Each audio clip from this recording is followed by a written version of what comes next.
Anytime that you have to bid, but when people pass and they see you, oh my Lord, used to feel that shame. Wondering if this lasts forever, wondering when you will feel proud. If there's one thing Daddy didn't tell me, there is sunrise after each cloud. I say, even though the road is long, no matter what come, I know I'm gonna make it. Hey, oh Lord, I'm gonna make it. Even though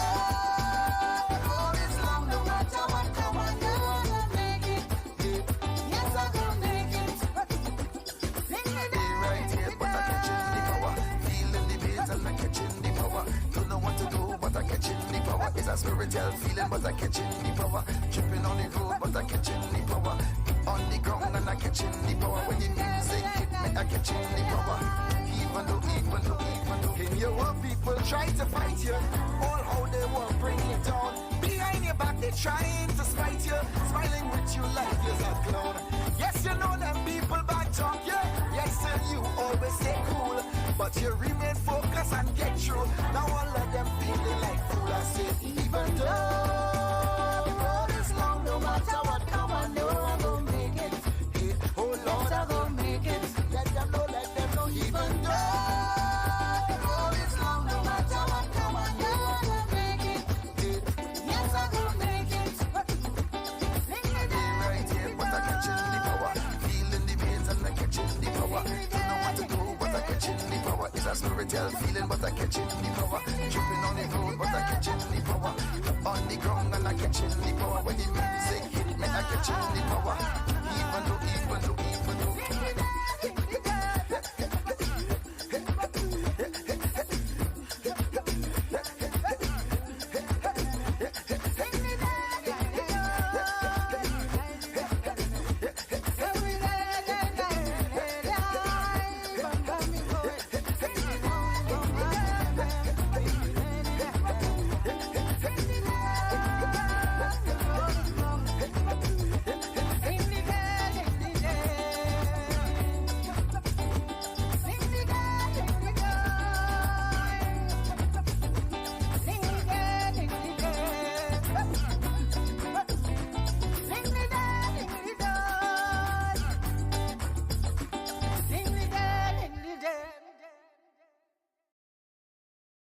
there are a number of types of dreamers.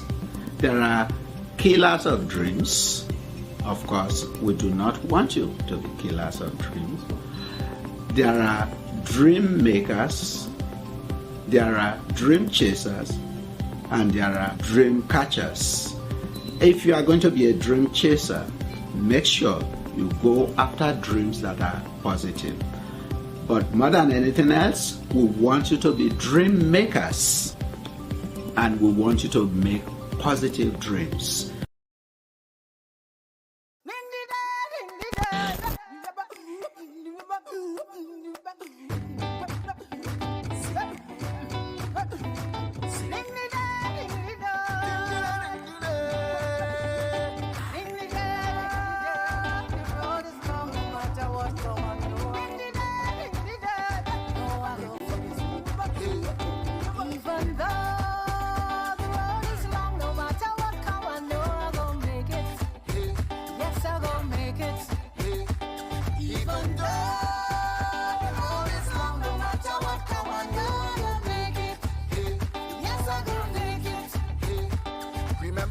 Some toes in water, anytime that you have to bid.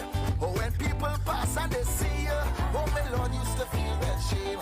Wondering if this lasts forever, wondering when you will feel proud. If there's one thing Daddy didn't tell me, there is sunrise sunrise after each cloud. I say, even though the road is long, no matter what come, I know I'm gonna make it. Hey, oh Lord, I'm gonna make it. Even though the road is long, no matter what come, I know I'm gonna make it. Hey, yes, I'm gonna make it. Hey, right here, but I'm catching the power. Feeling the beat and I'm catching the power. Don't know what to do, but I'm catching the power. It's a spiritual feeling, but I'm catching the power. Tripping on the road, but I'm catching the power. On the ground and I'm catching the power. When the music hit me, I'm catching the power. Even though in your world people try to fight you, all how they will bring you down. Behind your back they trying to spite you, smiling with you like you're a clown. Yes, you know them people back talk you. Yes, and you always stay cool, but you remain focused and get through. Now all of them feeling like fool. I say, even though the road is long, no matter what come, I know I'm gonna make it. Hey, oh Lord, I'm gonna make it. Let them know, even though the road is long, no matter what come, I know I'm gonna make it. Hey, yes, I'm gonna make it. Right here, but I'm catching the power. Feeling the beat and I'm catching the power. Don't know what to do, but I'm catching the power. It's a spiritual feeling, but I'm catching the power. Jumping on the road, but I'm catching the power. On the ground and I'm catching the power. When the music hit me, I'm catching the power. Even though.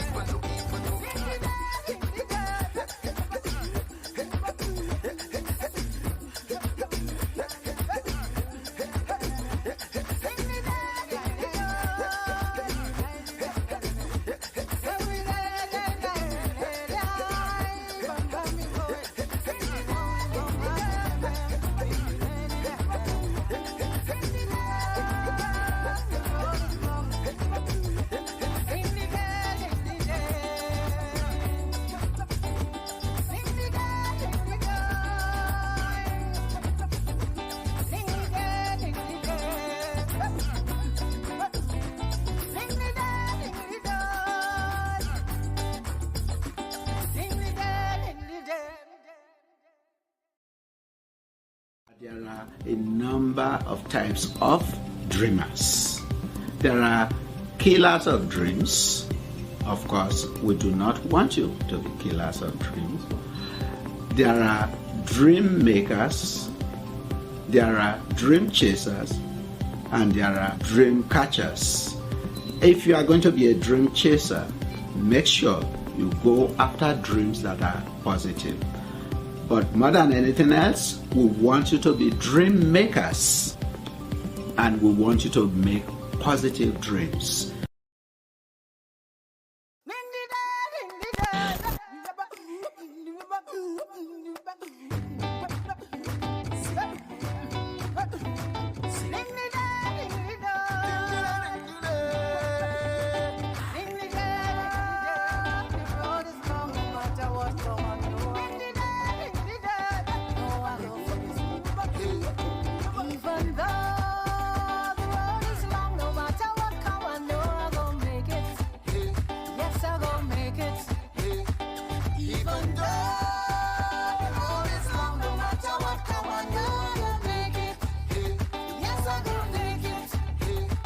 Remember the days of tossing water, anytime that you have to bid. Or when people pass and they see you, oh my Lord, used to feel that shame. Wondering if this lasts forever, wondering when you will feel proud. If there's one thing Daddy didn't tell me, there is sunrise after each cloud. I say, even though the road is long, no matter what come, I know I'm gonna make it. Hey, oh Lord, I'm gonna make it. Even though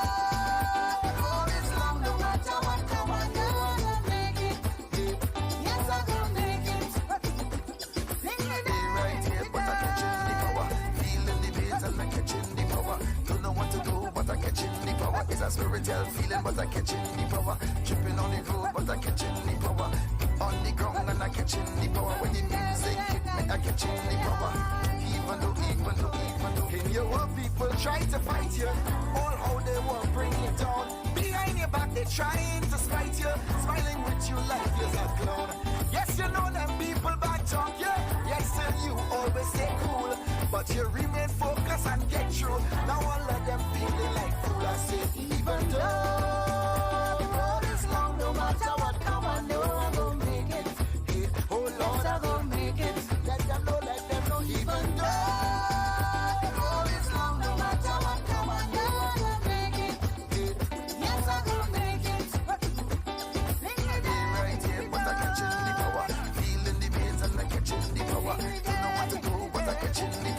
spiritual feeling, but I catching the power. Tripping on the road, but I catching the power.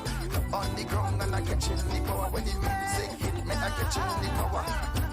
Even though.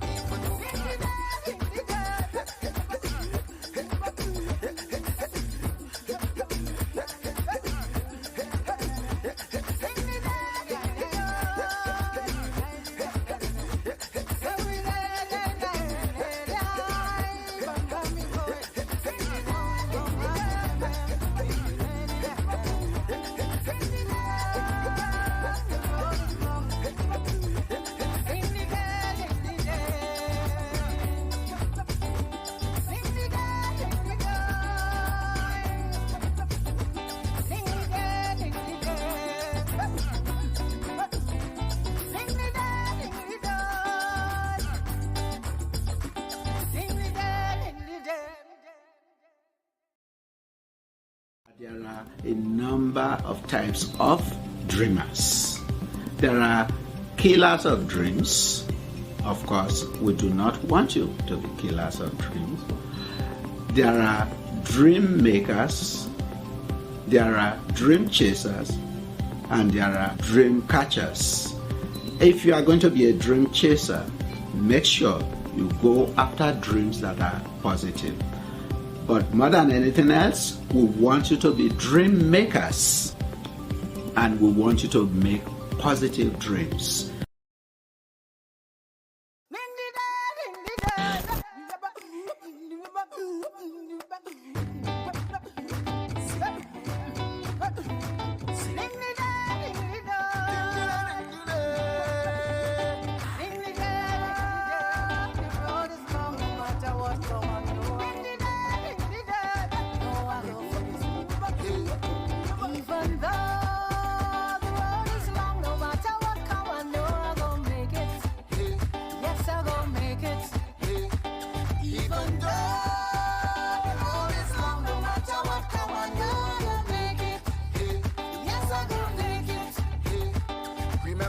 Some thoughts in water, anytime that you have to bid. But when people pass and they see you, oh my Lord, used to feel that shame. Wondering if this lasts forever, wondering when you will feel proud. If there's one thing Daddy didn't tell me, there is sunrise after each cloud. I say, even though the road is long, no matter what come, I know I'm gonna make it. Hey, oh Lord, I'm gonna make it. Even though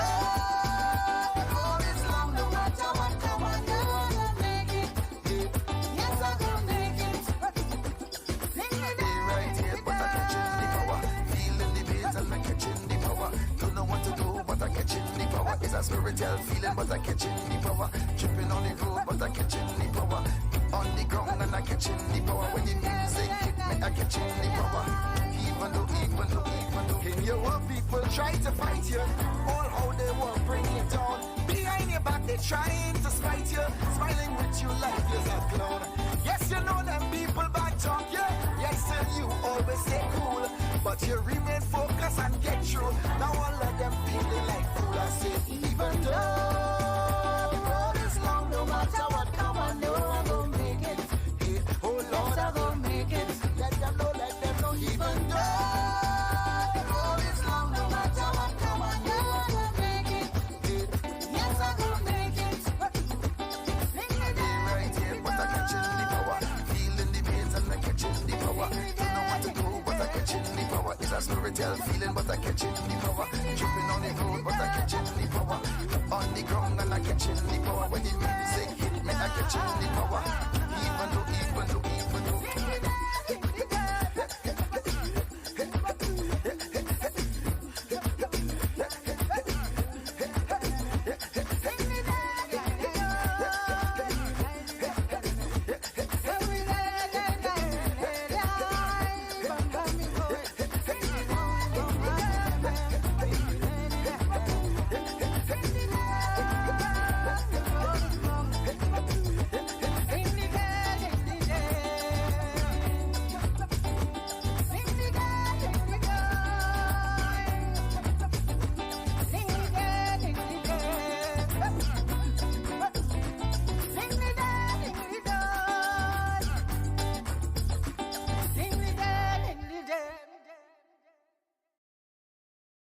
There are a number of types of dreamers.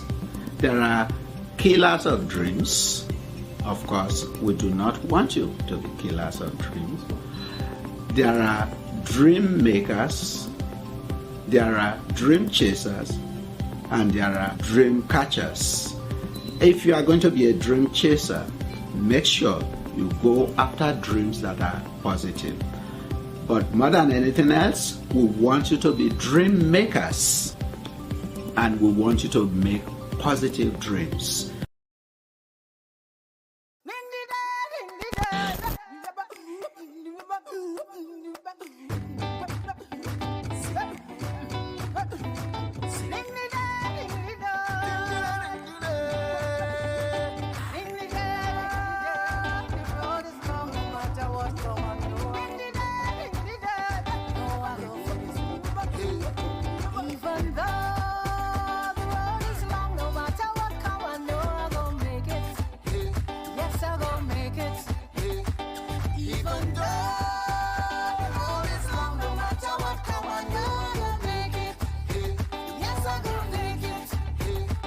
Remember the days of tossing water, anytime that you have to bid.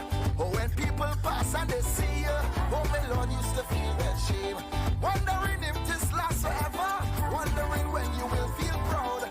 If it's one thing Daddy didn't tell me, there is sunrise after each cloud. I say, even though the road is long, no matter what come, I know I'm gonna make it. Hey, oh Lord, I'm gonna make it. Even though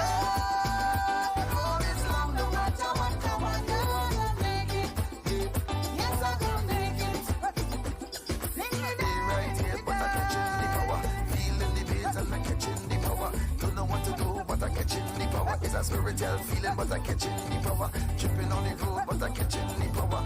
On the ground and I catching the power. When the music hit me, I catching the power. Even though in your world people try to fight you, all how they will bring you down. Behind your back they trying to spite you, smiling with you like you're a clown. Yes, you know them people back talk you.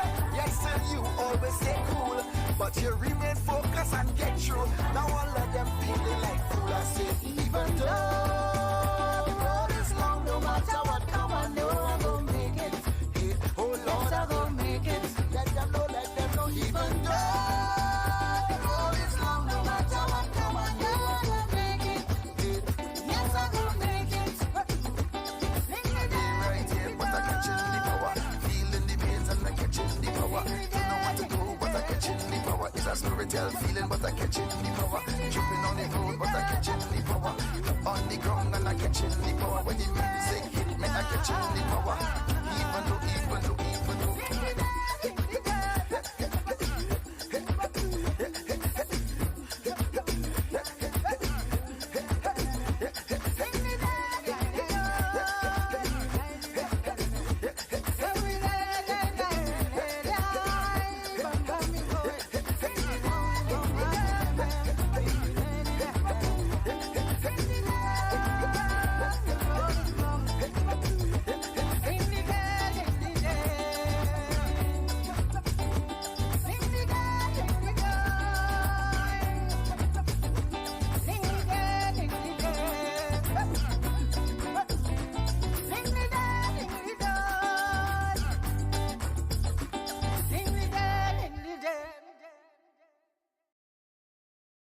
There are a number of types of dreamers.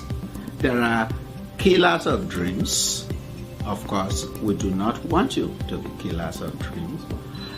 There are dream makers. There are dream chasers. And there are dream catchers. If you are going to be a dream chaser, make sure you go after dreams that are positive.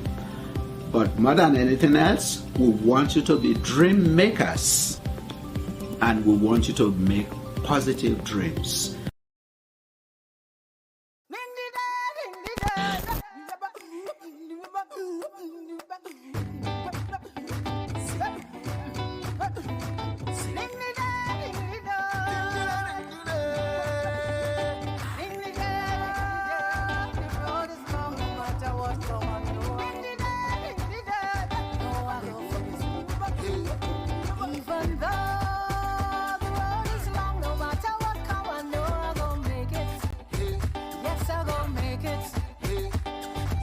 Even though the road is long, no matter what come on, you're gonna make it. Hey. Yes, I'm gonna make it. Hey. Remember the days of tossing water, anytime that you have to bid. Or when people pass and they see you, oh my Lord, used to feel that shame. Wondering if this lasts forever, wondering when you will feel proud. If it's one thing Daddy didn't tell me, there is sunrise after each cloud. I say, even though the road is long, no matter what come, I know I'm gonna make it. Hey, oh Lord, I'm gonna make it. Even though the road is long, no matter what come, I know I'm gonna make it. Hey, yes, I'm gonna make it. Hey, right here, but I'm catching the power. Feeling the bass and I'm catching the power. Don't know what to do, but I'm catching the power. It's a spiritual feeling, but I'm catching the power. Tripping on the road, but I'm catching the power. On the ground and I'm catching the power. When the music hit me, I'm catching the power. Even though, in your world, people try to fight you. All how they will bring you down. Behind your back, they trying to spite you. Smiling with you like you're a clown. Yes, you know them people back talk you. Yes, still you always stay cool. But you remain focused and get through. Now all of them feeling like fool. I say, even though the road is long, no matter what come, I know I'm gonna make it. Hey, oh Lord, I'm gonna make it. Let them know, even though the road is long, no matter what come, I know I'm gonna make it. Hey, yes, I'm gonna make it. Hey, right here, but I'm catching the power.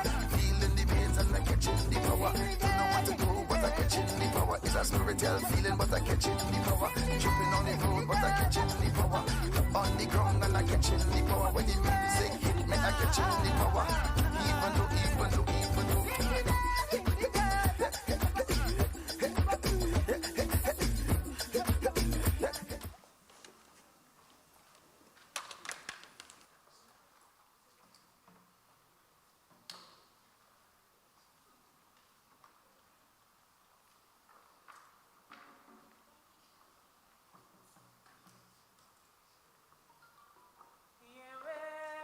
Ogun kayamba.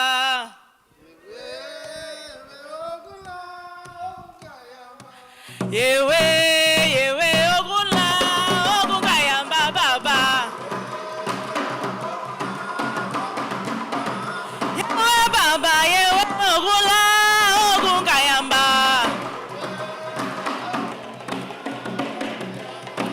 Yewe ogun kayamba baba. Yewe ogula. Yewe ogula. Yewe ogula baba. Yewe ogula. Yewe ogula. Yewe ogula. Yewe ogula. Yewe ogula. Yewe ogula. Ogun kayamba. Yewe ogula. Ogun kayamba baba. Yewe baba, yewe ogula, ogun kayamba.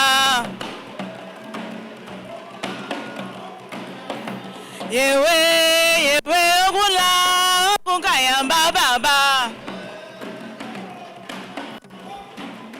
Yewe ogula, yewe ogula, yewe ogula, yewe ogula, yewe ogula, yewe ogula. Yewe ogula baba, yewe ogula, yewe ogula, yewe ogula, ogula la ubele, ogula la more, ye ogula la more, ogula la more, ye ogula la more. Ogula la mode. Ogula la mode. Yeah, ogula la mode. Yeah, ogula la mode. Ogula la mode. Ogula la mode. ogun lala mode. Yeah, ogun lala mode. Yeah, ogun lala mode. Ogun lala mode. Ogun lala mode. Ogun lala mode.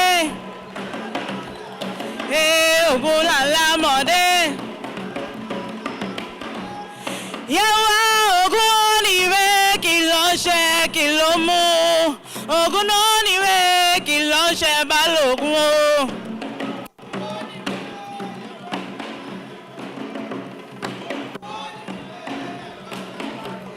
Yawa ogun niwe kilo ṣe kilo mu. Ogun no niwe kilo ṣe balogun o.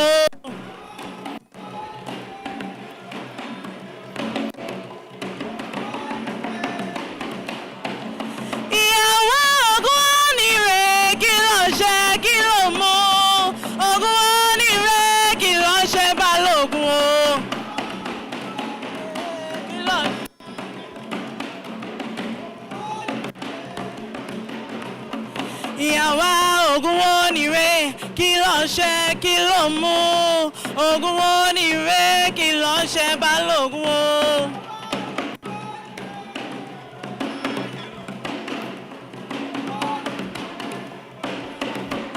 Ìyàwó ogun wo ni re kí ló ṣe kí ló mú ogun wo ni re kí ló ṣe balógun o.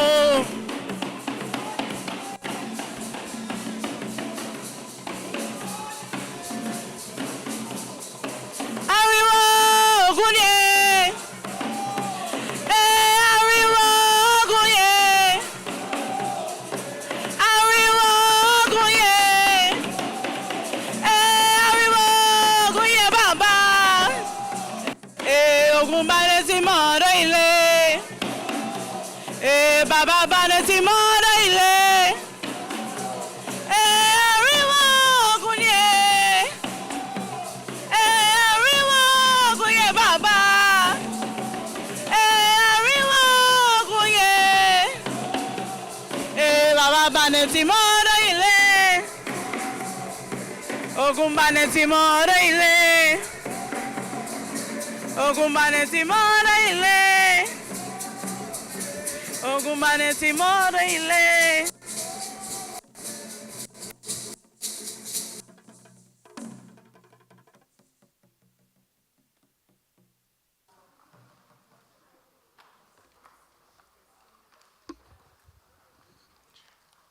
Good afternoon, ladies and gentlemen.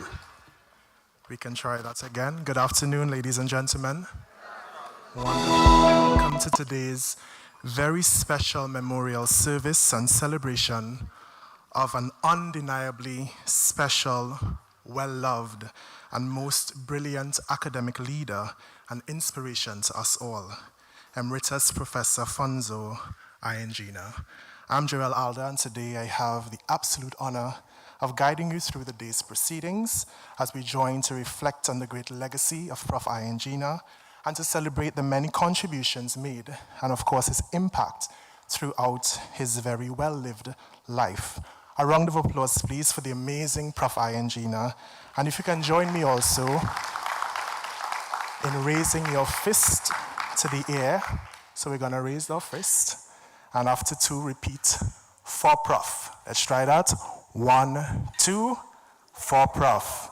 Thank you, and a special thanks as well to the Wasafuli drummers for kicking us off with today's drum invocation.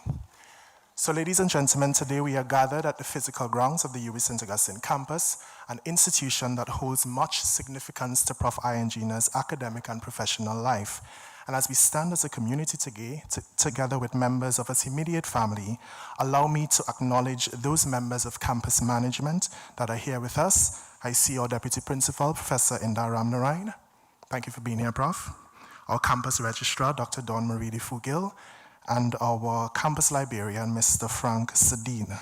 We also acknowledge staff of the UWI, our distinguished speakers this afternoon, friends and representatives from the cultural fraternity, well-wishers, supporters that are viewing today's live stream, members of the media, Specially invited guests, ladies and gentlemen, welcome to today's memorial service in celebration of the life and work of Emeritus Professor FUNSO AIYEJINA.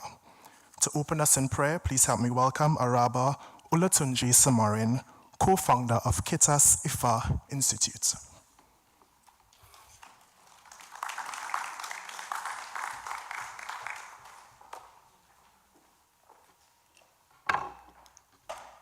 Pleasant afternoon to each and every one of us. In the tradition that Professor FUNSO AIYEJINA have chosen and practiced, that we all know him to be for, I will ask all of us to please prepare our mind. You can remain sitting. If you like, you can stand. It doesn't matter. Communicating with our Creator does not matter which position we are. Ọ̀rọ̀ ìbà o láwa fọjọ́ òní wá ṣe. Ọ̀rọ̀ ìbà láwa fọjọ́ òní wá ṣe. Ìdí àgbáyà, ìdí àfòyà, ìdí òbèmbèm láyà. Àti pàǹdí ẹ̀wọ̀n pàkútàràbà wo òkè ìjérò. Ọ̀pẹ̀lẹ̀ ẹ̀jẹ̀tù ló máa mọmi páláyò ẹ̀kì. Adífá fún ìbà tí ń ṣolórí òrò níwà rẹ̀. Ǹjẹ́ kí làbá kọ́kọ́ ṣe ò ká tó ṣohun gbogbo? Ìbà làbá kọ́kọ́ ṣe ò ká tó ṣohun gbogbo. Ìbà olókoṣẹ́ tàfà ó tàlé ajé. Àwòdì tàfà támọ̀rún ilẹ̀kẹ̀ o. Lékeléké tàfà ó tàṣòro dẹ́. Ògbó ológbò lórìṣà ló máa ń tẹ̀ pa òjé ìkọ̀kọ̀ ìwọ̀lú. Adífá fún wèrè ìjéje tí ń ṣe pákú ọba àrìṣà. Ó ń lọ sáyé àìjúbà lébà o. Ìbàrí bàbá, ìbàrí yèyé. Ìbà pàǹpá ṣìgìdí adáṣọ mámọ̀ró o. Ìyẹn káwa dáṣe ní èní o. Oró wa kàṣà ìgbà. Ìbà means salutation. Ìbà means greetings. Ìbà means paying homage. What I have just said in Professor FUNSO AIYEJINA's mother tongue is what is called Iba. We have said Iba so that all that will be done today will be accepted by the divine consciousness. Today is continuation of the traditional rites of transition of FUNSO AIYEJINA. And within this setting is what we are doing today. I demand that the journey that FUNSO AIYEJINA or Mo Ashetu have started will be blossom. And all that he has left behind will continue to grow and develop. Iwájú tó dojúkọ kò ní bàjẹ́. Ẹ̀yìn tó fi sílẹ̀ kò ní bàjẹ́. Àtilé, àtaya, àtọmọ, àtẹbí, àtará, àtọ̀rẹ́ kò sí èyí tó máa bàjẹ́ nínú wọn. All that he has left behind, what he has labored for, will continue to grow and develop. In the tradition that the deceased have chosen and practiced when he is alive, it might be different from what many of you know, but this is what it is. I, Olatunji Araba Eposhorebo, saying this invocation today, and I've started the transitional rite, and it's going to continue at some other level. But this is what we are doing now. It's actually a celebration of his life. I wouldn't say the opening Iwure without saying some few words about the tradition that he has chosen, even when many of us have known. In the tradition that FUNSO AIYEJINA have chosen, we don't know death as an absolute end. It's a transition of one level to another energy level.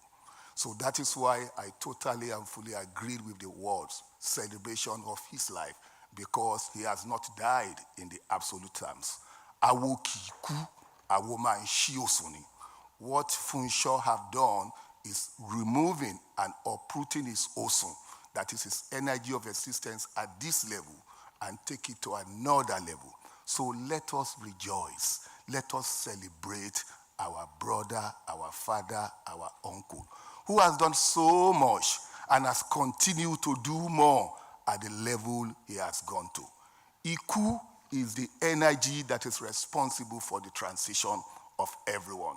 And I want to tell all of us who might be older than Professor FUNSO AIYEJINA that Iku is not as reason of sin or wrongdoing or not doing it well. It is not only human being that will transit. Plant die, animal die. Situations, circumstances, everything that starts will come to an end. And that end is only an end to the extent that we cannot continuously realize that energy or that essence. FUNSO lives on. It lives on in our mind. It lives on in what he has done. And he continues to live on. His ancestors has received him and is traveling safely. So what I want to leave each and every one of you with is the concept of Iwa in the tradition that FUNSO believes in and practices. Iwa is what remains after you and me will have exited this body that we call our own. Your Iwa is your character. Your Iwa is your deed. Your Iwa is how you will have related, how you will have behaved or deal with situation and circumstances. And we can all see this in what happens after people transited. So I want to join everyone here to express my celebration, my congratulations, especially to the family, because in our tradition, when we lose a loved one, especially at this age where he has lived a full life, although we still want him here, but the Creator says it is time to return. Ifa says, Ayedun ọ̀nà náà tún sunwọ̀n. As sweet as life is, the road and the path to Ọ̀run is also nicer and better. So please, ladies and gentlemen, let us know that òkúkú láyé à ń sunkún, abímọ tuntun à ń yọ̀, ńbo lòkú tó kú lọ, ńbo lọmọ tuntun tó ti wá, which means when we lose a loved one, we grieve, we cry, and we do so many things. But in the tradition of the ancestor of Oloye FUNSO AIYEJINA, they say, we give birth to a young one, we are all happy and celebrating. But when we lose a loved one, we grieve. Where do we know that the transited one is going to? Who can tell us where the young one, the newly born one, is coming from? Are people returning to where they have come from? Very close to that. This is part of the belief of the tradition that you have chosen. We are doing this as part of what he believes in, not just because we want it. And I want to demand that the family, the immediate family, continue to experience peace and tranquility. It is FUNSO's time today. It might be mine in the next 30, 40 decades. Your own time will come. My grandfather used to say, nobody escape here alive. Nobody escape here alive. So let us give thanks, let us rejoice, and have faith that our brother has only changed his body and exists at another level. So on behalf of K2 Sefa Institute, on behalf of the Council of Awo in Airport Shoreba, my immediate family, I want to rejoice and celebrate with his children particularly. It's a thing of joy to surpass your father and your mother, to witness doing this. And as we continue with other transitional rites, we will have some other talk. Ladies and gentlemen, welcome again. Let us celebrate FUNSO AIYEJINA. Ọmọ ọ̀sọ̀sọ̀, ọmọ àṣẹ́tù, ó di gbére, ó dàrínà kó, ìpàdé dojú àlá, ó dóko aláwo. We say farewell to FUNSO.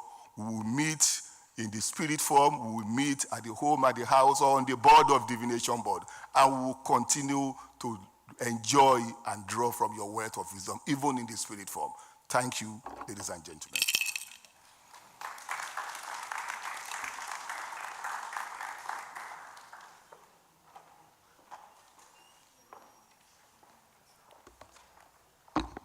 Thank you. And as Emeritus Professor of Literatures in English, Prof. AIYEJINA has contributed significantly as a widely published critic of African and Caribbean literature. a scholar and an award-winning poet, playwright, and short story writer whose work lives on. In this next segment of the program, ladies and gentlemen, titled In His Own Words, we will hear from some family and friends of Prof. AIYEJINA with readings from his works. Please help me welcome Abweneme AIYEJINA, Mohammed Muwakil, Gregory Maguire, McKellian Taylor, and Roseanne Walker.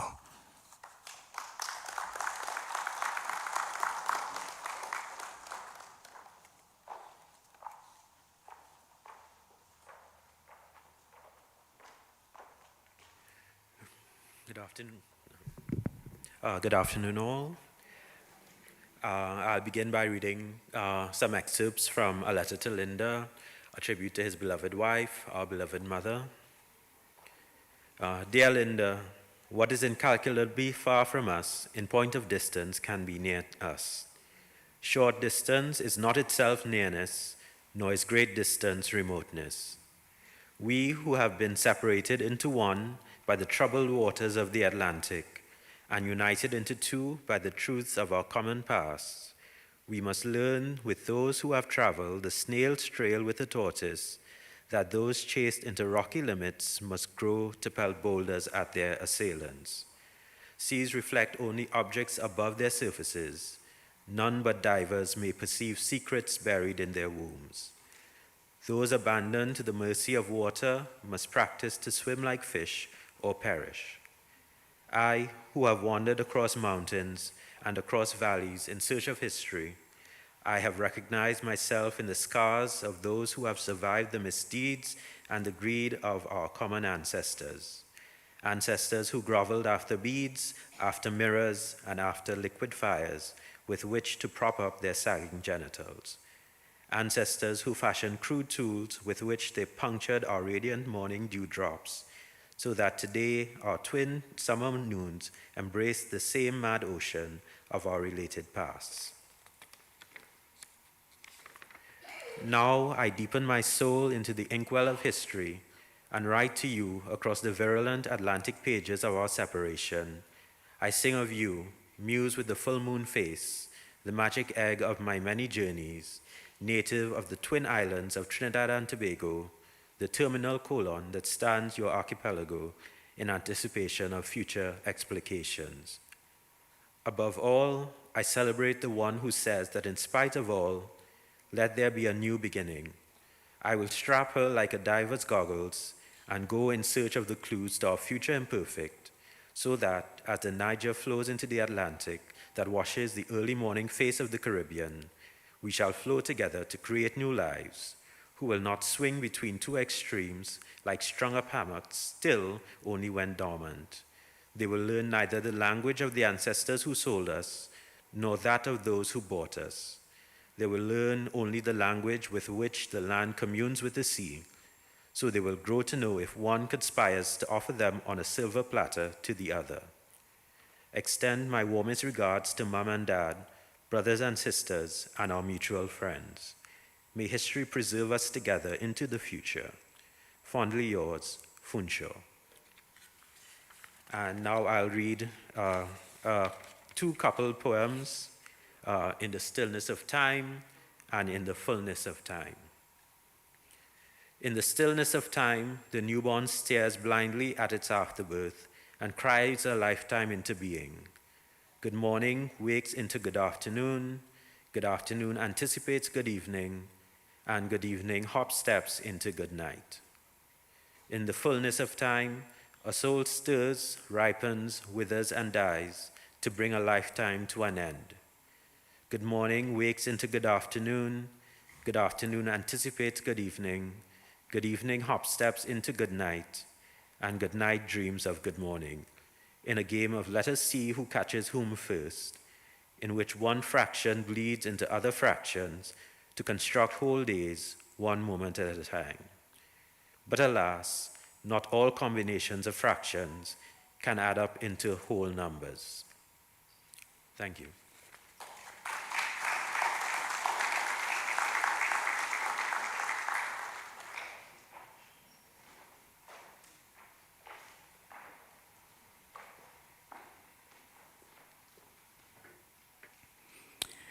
I didn't plan this, yeah? I just chose the poem and Roll told me, so here we are. To Abuename, 27th of May, 1984, in celebration. Even in this age of the fire next and the flood never, as vultures gather on the crumbling walls of our resistance to descend at dusk, on our always coming, never arriving dawns, we rejoiced at your arrival.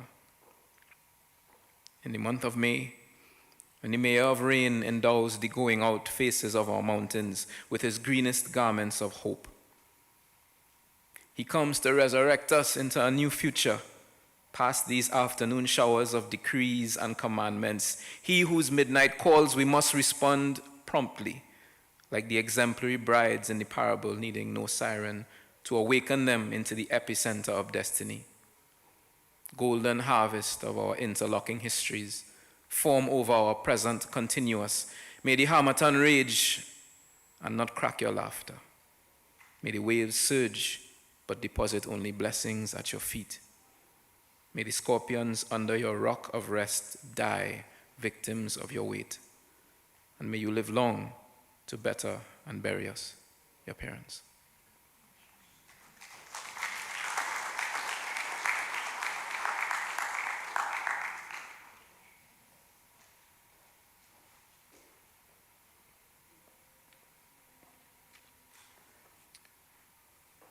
Condolences to Linda and their family. So I read a poem that FUNSO has done for Edward Campbell Braffett, who you know is one of our leading poets himself. And today I recall your islands, bright beaches, whose white sand lure sun-seeking souls into blue catacombs of passion, where the greed of some and the sweat of many alchemize into profits for a few, where two remnants of our people live their life sentences on bare pebbles, ruled by strange current seas, as they vacillate between God the Creator and Columbus the Discoverer, between Christ the meek and Castro the rebel, and between a sea and a sky whose twin infinities mirror the eternity of our wait for warriors from another life. We who are born of rivers must learn with our cousins who have survived the turbulence of oceans and spasms of racism with colorblind sperm, in a world where history has become a myth and the 4th of July is the only reality. That tourists stretched out to tan are no new Christs on crosses. Decrepit boats that sail in bad weather are wont to dream of storms. And that those who have lived to tell of the touch of fire and the taste of ashes must remember to frame and hang the potent moments of their lives on the lighted portions of memory. Thank you.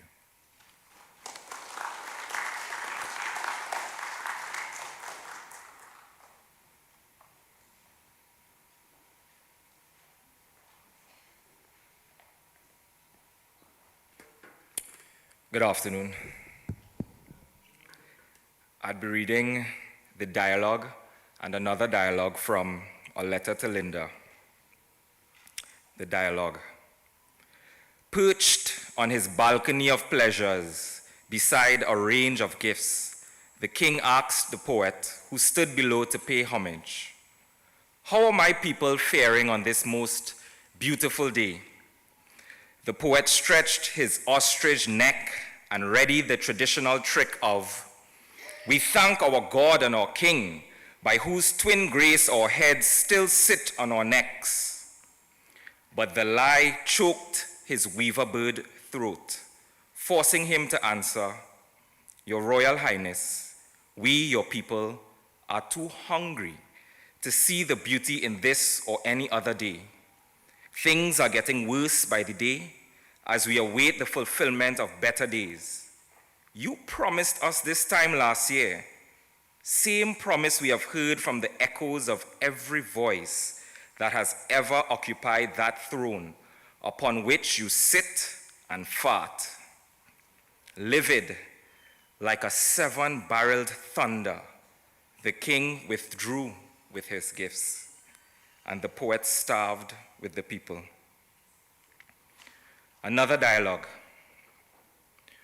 When the people raised their voices to the mansions on the hill crests overlooking their dreams, guarded by armored dogs and errant guns, and said in unison, "Your most benevolent victors, husbands of our votes, we, your people, are hungry. Our pots are empty and our dreams are barren." The victors sent down their hirelings to tell the voters to go feed on their votes. Just so. When the people replied, saying how they had used their votes to bring them their fortunes, one of the most victorious of the victorious laughed aloud and announced to the world that they were the victors long before the people voted. Ours is a land of many miracles, always has been. I thank you.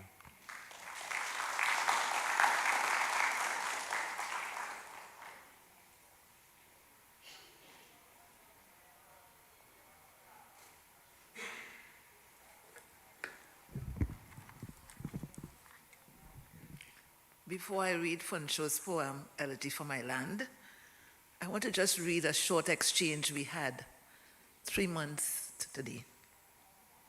It was because I had sent him by email a dream that had startled me on April 10th, and I didn't realize he had responded to it on WhatsApp. And when I saw his response, as a simple, he explained something and thanks, I sent him this. It's a quote from Unsung by Kai Miller. I said, "You're welcome, Prof." And then I quoted, "There should be a song for the man who does not sing himself. A song for the man recognized by all the pharmacists, because each day he has joined a line, inched forward with a prescription for his ailing wife. There should be a song for this man who has not sung himself, whose life has not been the stuff of ballads, but has lived each day in incredible and untrumpeted ways," unquote. God is blessing you and Linda now, Prof. Peace always. Sincerely, Roseanne.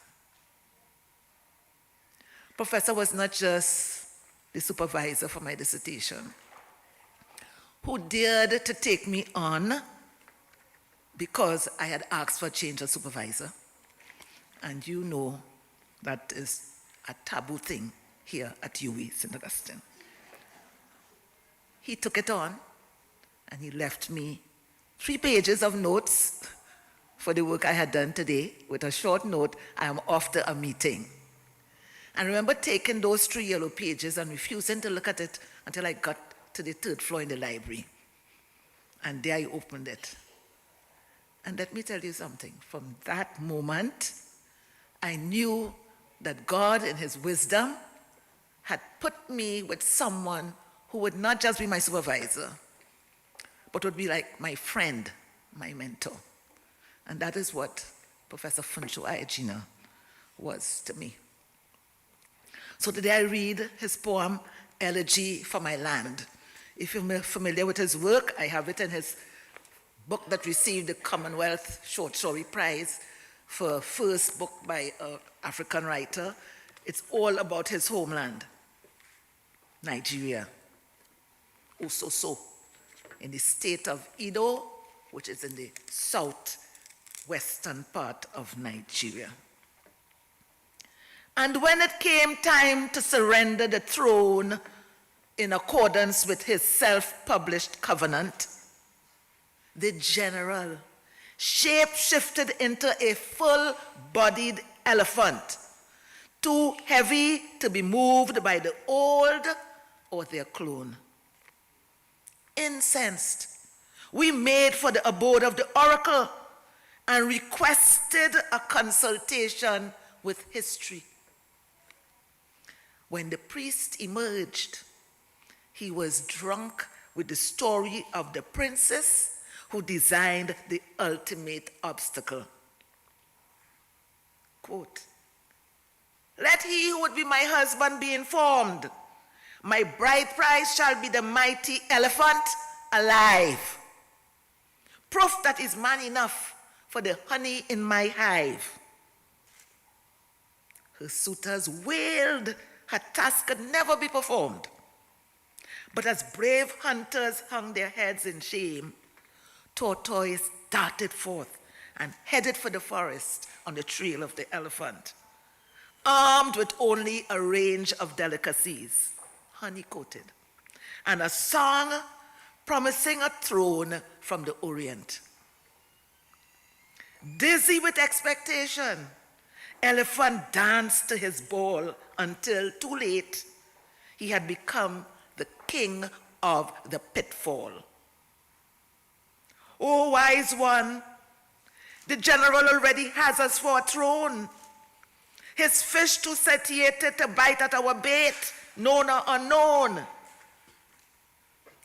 If he has learned to diffuse the traps under his thrones, have you forgotten the fate of the headstrong calabash?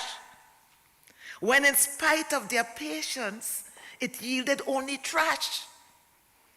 Didn't the villagers trash it with Sango's thunderstones?"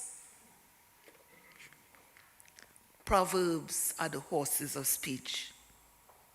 If reason goes astray, we send a proverb to retrieve it and return it home to stay. Thank you.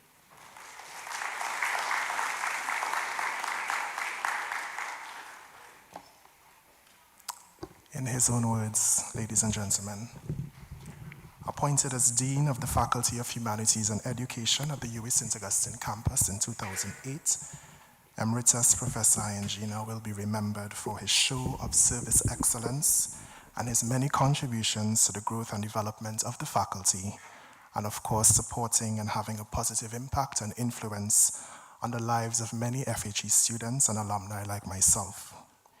To pay tribute at this time, it's my pleasure to invite Acting Dean of the Faculty of Humanities and Education at the UWI St. Augustine, Dr. Freddie James, after which we'll hear from Acting Head of the FHE's Department of Literary, Cultural and Communication Studies, Dr. Douglas Wade Brunton. Dr. Freddie James.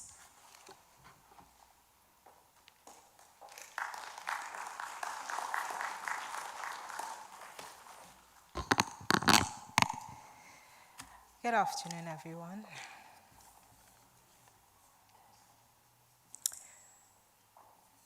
I bring a tribute on behalf of the Dean of the Faculty of Humanities and Education, Professor Elizabeth Walker Hackshaw, in my capacity as Acting Dean of the Faculty at the moment.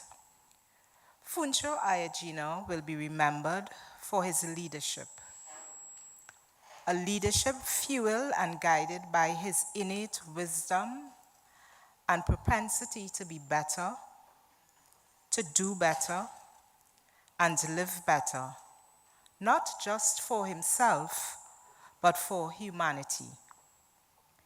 He embodied a complete and balanced trio of leadership skills that guarantee personal, professional, and spiritual improvement in a sustainable way.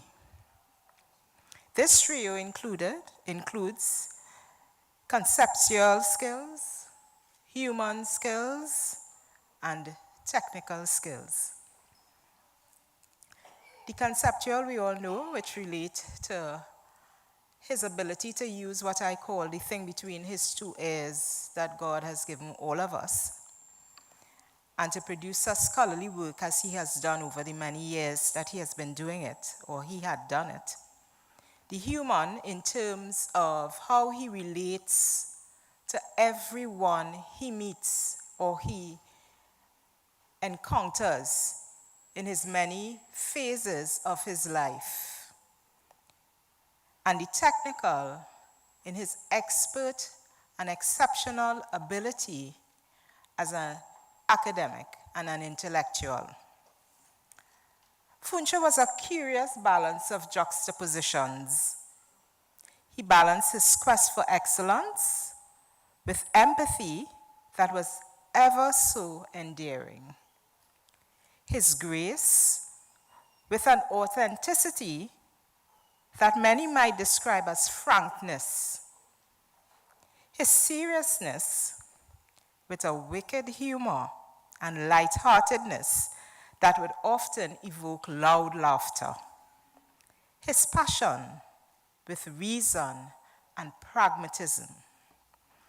Above all, he balanced his exceptional giftedness and talent with a humility and generosity that made him, his genius and scholarship, accessible to all.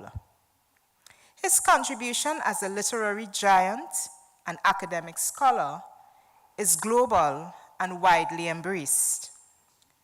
His work at the faculty as dean was innovative, visionary, and sustainable, and his successful strategies that raised its caliber endure.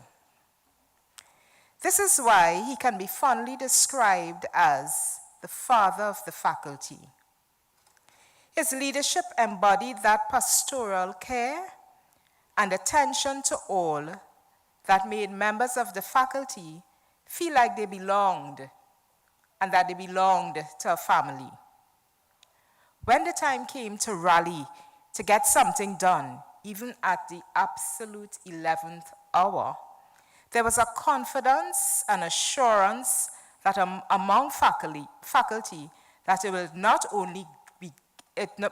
only get done, but done effectively. Professor Elizabeth Walcott Hackshaw, on his part, stated, FUNSO led a rich life full of generosity, kindness, and a deep wisdom. I will miss my friend, end of quote. And so, we at the faculty join with his family, Linda and their 2 children, other friends and colleagues, to say, as we do from the School of Education, walk good. Professor Emeritus FUNSO AIYEJINA, walk good. And in his own words, I close by saying, for consolation, let us tickle the armpit of memory, awake into gentle horses of speech, on whose back we may ride triumphant into the eternal city of hope, taken from his poem, The Power and Glory of Memory. Thank you.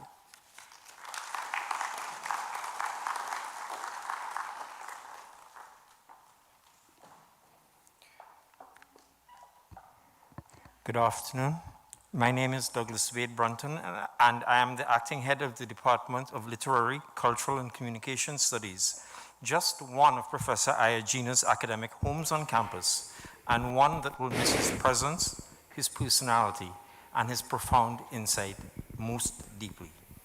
On a personal note, I first met FUNSO in 2002, when, as an aspiring writer, I was invited to the Cropper Foundation's residential writing workshop in Grand Riviere. I came to know him through words, through conversation, dialogue, verse, and prose. I came to admire him as a mentor, a guide, a motivator, and a leader, as did those fortunate enough to work with him during his tenure at the department. Professor AIYEJINA joined the then Department of Liberal Arts in 1990, becoming an influential figure in a generation of scholars that included the late Gordon Roulaire and Jennifer Rahim, all of whom were working to help define and illuminate the Caribbean literary canon. This work and the measure of the man means that he never has and will never leave us in spirit. We are reminded of his presence through the existence of the MFA in Creative Writing, which began in 2002, growing out of the success of the Campus Literature Week that he coordinated for its first decade, beginning in 1999. And through the success of his students, to whom he gave the gift of his knowledge of the craft, to help them shape masterpieces of their own, working to ensure that their voices and gifts were presented to the world through his involvement with the Bocas Literary Festival, and most certainly through the gift of his selfless service to this institution, of which he was immensely proud. Even in his retirement and busy with his other commitments, FUNSO was very willing to accept invitations to be a guest in undergraduate classes, to chat with and teach our LIE students about African literature and culture, and to examine LIE doctoral research, all while providing guidance through the intricacies of administration and the challenges of an academic life. Now, academia is often a life of unseen, unappreciated service. But these instances of generosity and the sharing of his wisdom with his colleagues, whom he knew for decades, and in some instances didn't know well at all, will always be remembered and appreciated. On behalf of the Department of Literary, Cultural, and Communication Studies, I join with you to celebrate the life of Professor Emeritus Dr. FUNSO AIYEJINA, and I want to close with a fragment from his poem, Aftermath, which gave voice to the grief that I felt on his passing. Aftermath. For you, and others who knew them in less dangerous roles, mindful of your intense personal pains and tears, over lost privileges, we join you singing dirges with which to coax them onto their now inevitable posting. Thank you.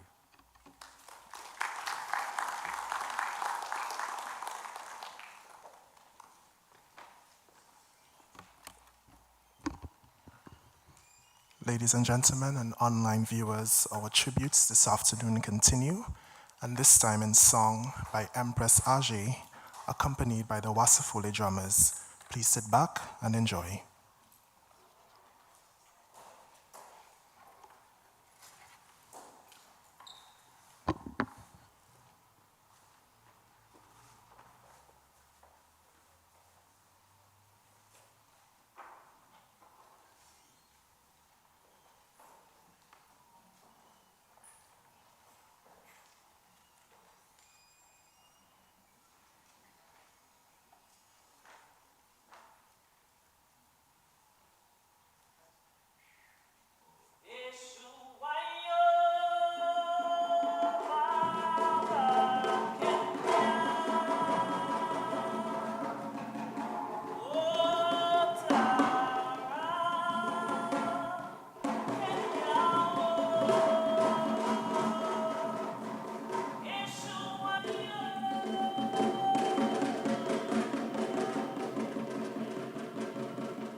Èṣùbọ̀ràgbọ́ mọ̀jùbà àrẹ àrẹ èṣùbọ̀ràgbọ́ mọ̀jùbà ọmọdé kórè èṣùbọ̀ràgbọ́ mọ̀jùbà ẹlẹ́gbà èṣùlọ́nà.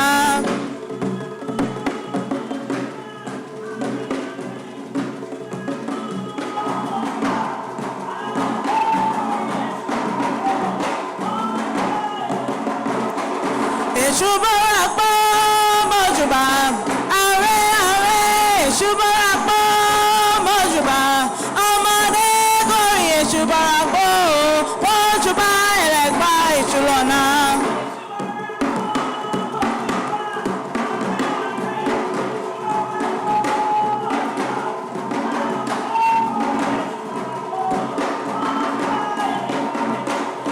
èṣù bọ́ra pọ́ mọ́júbà ààrẹ ààrẹ èṣù bọ́ra pọ́ mọ́júbà ọmọdé kórìn èṣù bọ́ra pọ́ mọ́júbà ẹlẹ́gbà èṣù lọ́nà.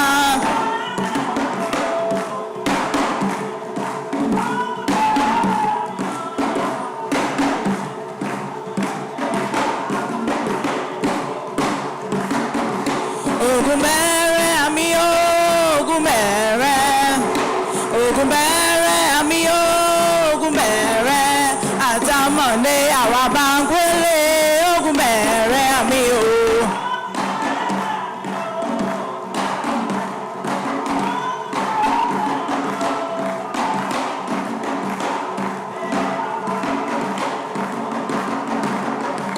ogun bẹ̀rẹ̀ àmì ogun bẹ̀rẹ̀ ogun bẹ̀rẹ̀ àmì ogun bẹ̀rẹ̀ àtàmọ̀lé àwa bá ń gbélé ogun bẹ̀rẹ̀ àmì o.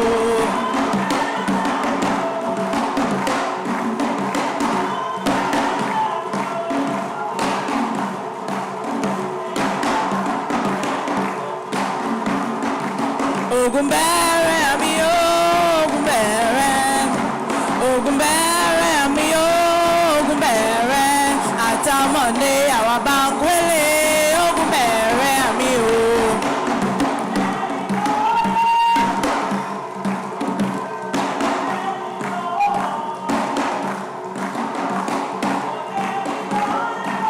òde mi lóye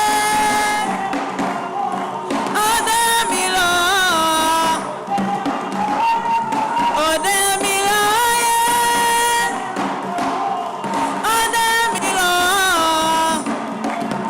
my love my love my love my love my love my love onírè máa lọ my love onírè máa lọ my love onírè máa lọ my love onírè máa lọ my love òde mi lóye òde mi lóye òde mi lóye òde mi lóye òde mi lóye bàbá òde mi lóye òde mi lóye òde mi lóye onírè máa lọ my love onírè máa lọ my love bàbá dé máa lọ my love onírè máa lọ my love onírè máa lọ my love onírè máa lọ my love onírè máa lọ my love onírè máa lọ my love onírè máa lọ my love onírè máa lọ my love òde mi lóye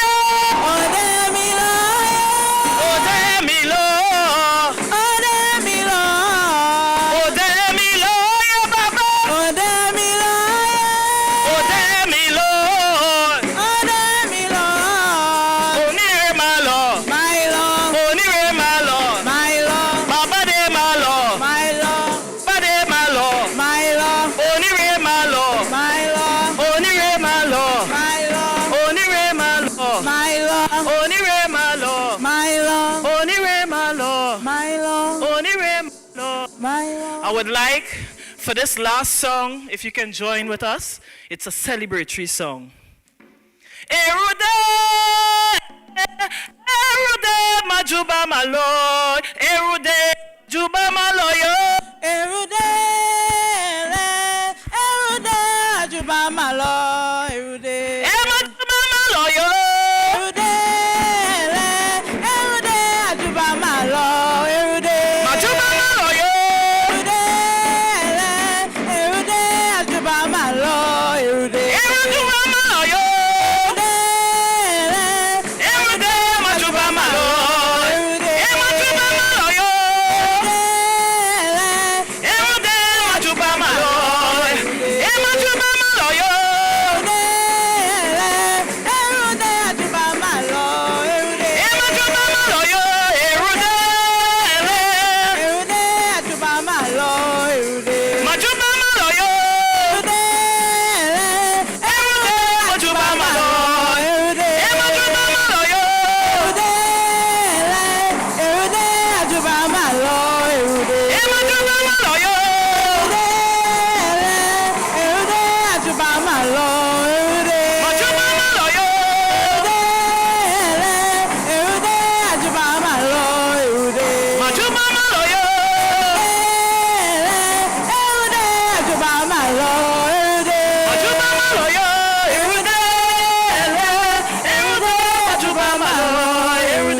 Thank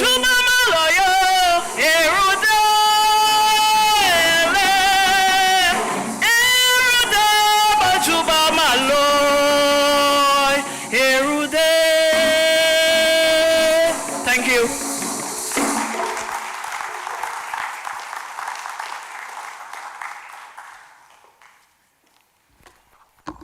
Ladies and gentlemen, can we hear it once more for Empress Ajay, accompanied by the Wasafule drummers and Shania Springer.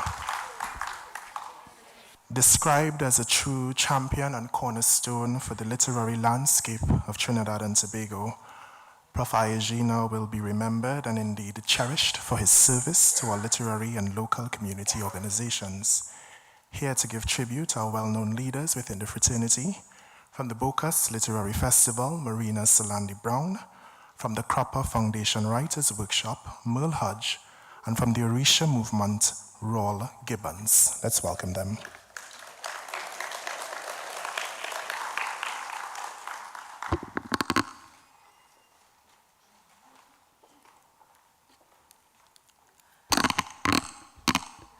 Good afternoon, everyone. When the idea of starting a literary festival became more than an ambition and began to take definite shape, I was advised by my friend in London, the writer Lawrence Scott, that I had to talk to FUNSO AIYEJINA. Lawrence owes so much of his writing career, he says, to FUNSO's support. A lot would not have happened for him and for many others too without FUNSO. His critiquing, his literary sensibility, his vast knowledge, his brilliance, and of course, his honesty, directness, and sharpness mixed with his mischievous wit, generosity, and empathy. Letting people, precious people, down gently is an art he excelled in because he knew how to raise them up at the same time.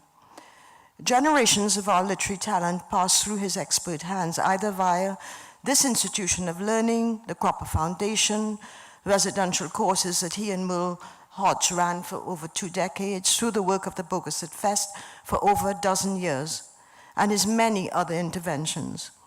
FUNSO immediately said yes to my festival overtures and became a bedrock of our small NGO as one of our 4 directors.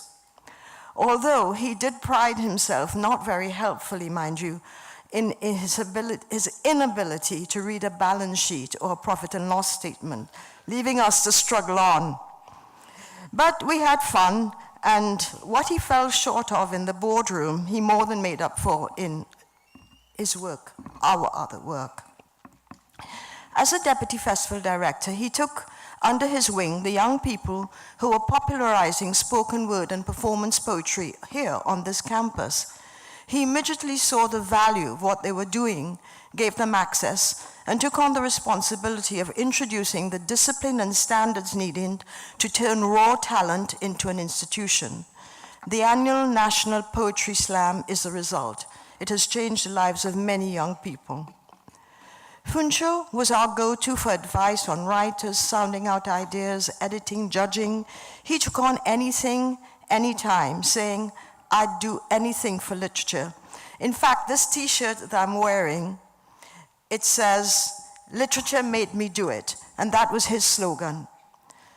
FUNSO did not seek recognition for the umpteen things he did quietly to help friends and those in need. I learned recently that it was his involvement at Mona that started the MFA program there, after having started it here at St. Augustine. He has left many projects undone in many literary spheres all over the region. I know that for a fact. He had actually wanted me to start work with him on a history of the Bogasit Fest. I was very reluctant, and I think I've been let off now. We valued FUNSO being a bridge between academia and the world the rest of us inhabit, between the literary and scholarly worlds of Nigeria and Trinidad and Tobago. And for my mother, he was a bridge between her and her birthplace of Nigeria. She thought he'd fallen straight from heaven. And he did have many endearing attributes. Perhaps his greatest was that for such an accomplished man, he never made anyone feel lesser. He was an example to many of us.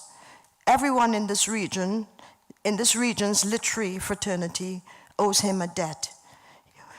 We greatly miss FUNSO, our principled, passionate, and loyal friend, teacher, mentor, poet, reader, and kindest of men. And on behalf of all of us in the literary fraternity, behind the scenes and the writers, I just want to say very many thanks to his family for having shared us so generously, having shared him so generously with us. Thank you.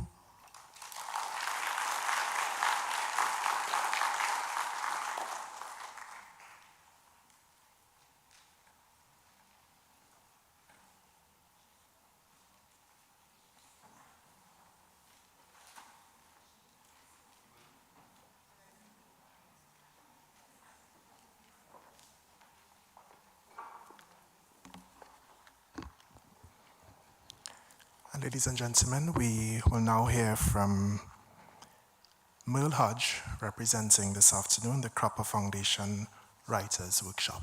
Please welcome her.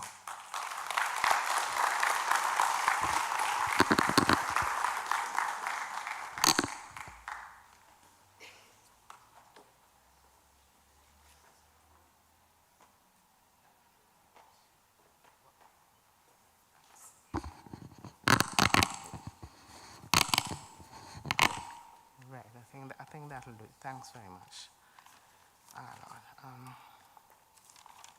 Okay, good afternoon, everybody.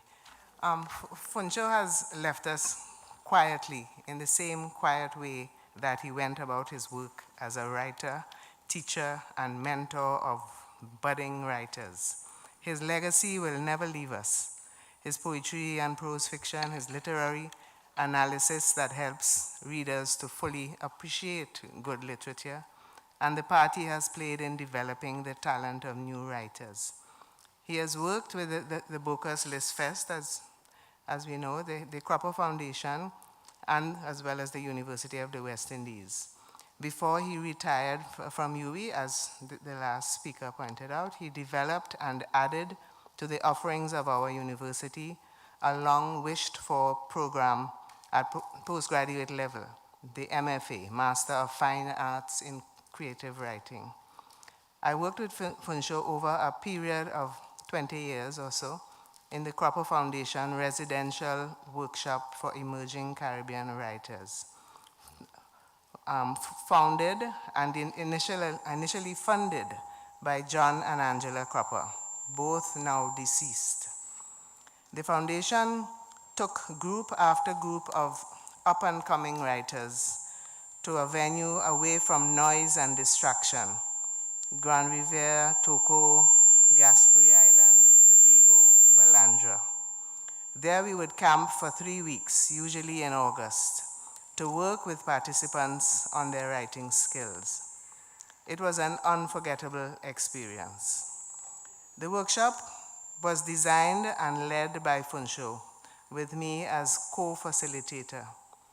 But I learned so much from him that I consider myself to have been also a student participant. Outside of workshops and classes, and continuing after his retirement from UWI, FUNSO would also help aspiring writers who asked him to read and give them feedback on their work.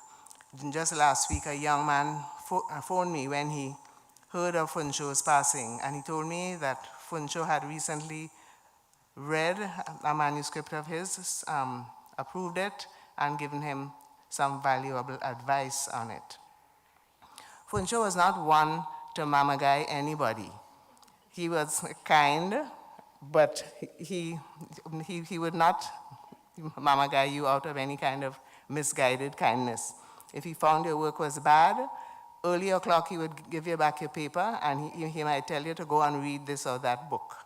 Right? About 3 years ago, when I finished my latest book, I asked him if he had the time to give it a look over. I told him it was a pretty fat manuscript, and that this would take up a lot of his time, and so I wanted to pay him a consultant's fee. Well, who tell me to say that? FUNSO's response to my suggestion was, if you were not older than me, I would have cussed you. And with all of his outstanding work, Funsho remained self-effacing, low profile, with that enigmatic smile on his face. The sterling contribution he has made will continue to benefit current and future generations of writers and readers. Thank you. And I just wanted to say a word of condolence to Linda and your two sons. My wish for you is that you would find the peace, and you will, and the strength that will take you through this period of distress. Thank you.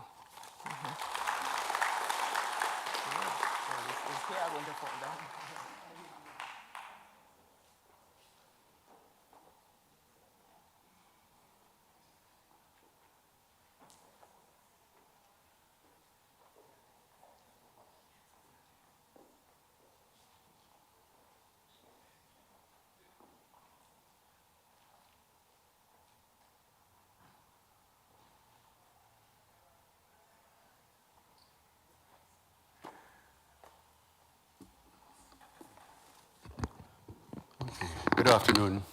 Good afternoon, all. You know, in our Orisha faith, one of our principal tenets is that we choose our destiny. When we are born, before we are born, our spirit chooses the time when it comes to earth, its path here on earth, and the time of its return, when it returns home. I think Funsho was definitely destined to be here and to do what he did. He told me about how he arrived in Trinidad. He was supposed to go to Jamaica. Linda knows this, his family, of course, to do postgrad work. But he went to a festival, I think it was Festac. Festac? And here what happened? He heard Pan. So he went and inquired. He said, what country is that from? They said, Trinidad. He said, oh, well, it's there I going. Simple as that. Brought him to Trinidad, and his destiny, of course, would have it. He met Linda. He met Earl Lovelace, to whom he devoted a substantial part of his work. And he met Orisha. Together, Funsho and myself subverted the curriculum here at UWI by introducing Orisha studies. When I say subverted, I don't mean that we did anything underhand. What I mean is that we placed a focus away from what is education about being something outside of yourself to an education that is about self-knowledge, which we believe is the ultimate goal of education. We did that in the context as well of a number of other elements, cultural elements, that we taught, not only Funsho, but we taught generally at the Festival Center for Creative and Festival Arts, as it was in those days. These elements included Ramlila, Huse, and indigenous studies, indigenous festivals that our students attended. The intention was always to free students from the fetters of fear. This is what we attempted to do. Funsho, in order to do that, he devoted himself especially to the research and documentation of the Orisha tradition in Trinidad and Tobago. He compiled interviews, he filmed feasts, he interviewed elders, he himself was interviewed several times. He authored a number of essays, one or two with me, but most on his own. And in doing that, he really established, and this is what is important, he established an archive of material But because he was Nigerian, Yoruba, and an insider, as far as the Orisha tradition goes, his perspective was very different from some of the former studies that we had. He was not the first. You know, we had people who had done studies before and so on of the religion, of the tradition. But from that insider point of view, that insider position that he had, I think he gave us it in depth and difference to the material that he produced. And this material enabled us, because we continue to work, to establish work toward the establishment of what would become the Council of Orisha Elders of Trinidad and Tobago. It was a team of us, FUNSO, my sister, Entu Springer, ordained by our mother,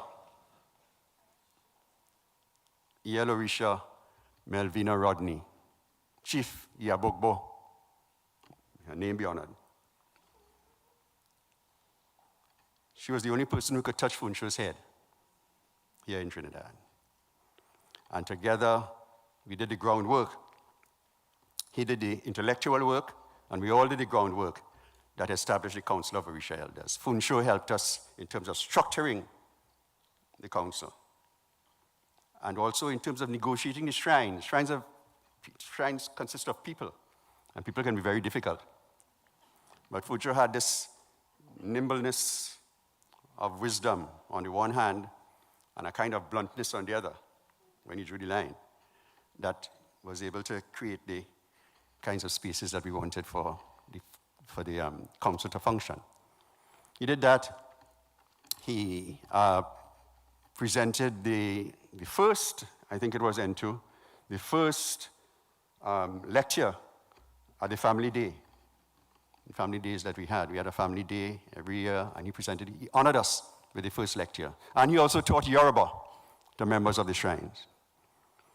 So this was a significant contribution to the Orisha movement. And I think what was lasting to my mind in what he did, apart from all those things with the institutions and so on, was his particular perspective, the perspective that he brought to the Orisha movement here, which was that what we have here is valid in itself.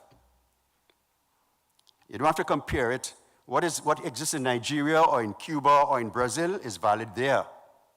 What we have here is ours, and it is valid in itself. And I think that is an important and, for us, reassuring lesson for us in the Orisha movement and for Trinidad and Tobago generally. He did that, but he was not a religious person. He was a spiritual person. And his spirituality was primarily expressed because he was a creative spirit in his creative work. And here we will have an example of that, where this is an oriki, which is a praise song. An oriki that he wrote to our mother on her birthday, one of her birthdays, EL Orisha Melvina Rodney. So this is a praise song performed by Shania Springer, the granddaughter of N2 Springer. So welcome her.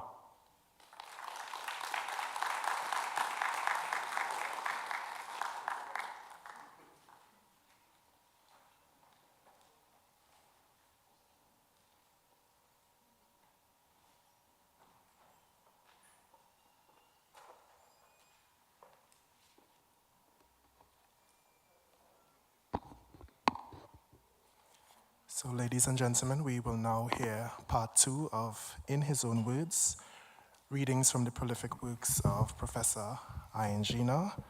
And in this segment, we'll begin with Shania Springer, after which we'll hear from Mohammed Muwakil, Gregory Maguire, and Roseanne Walker.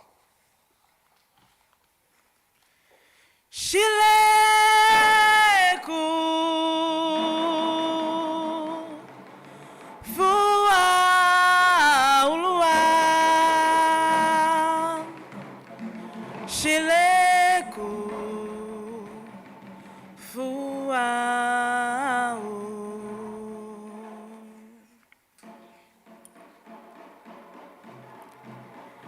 Their dream, to fashion us into blind strangers in our own world, headless and demented animals seeking escape from mindless butchers.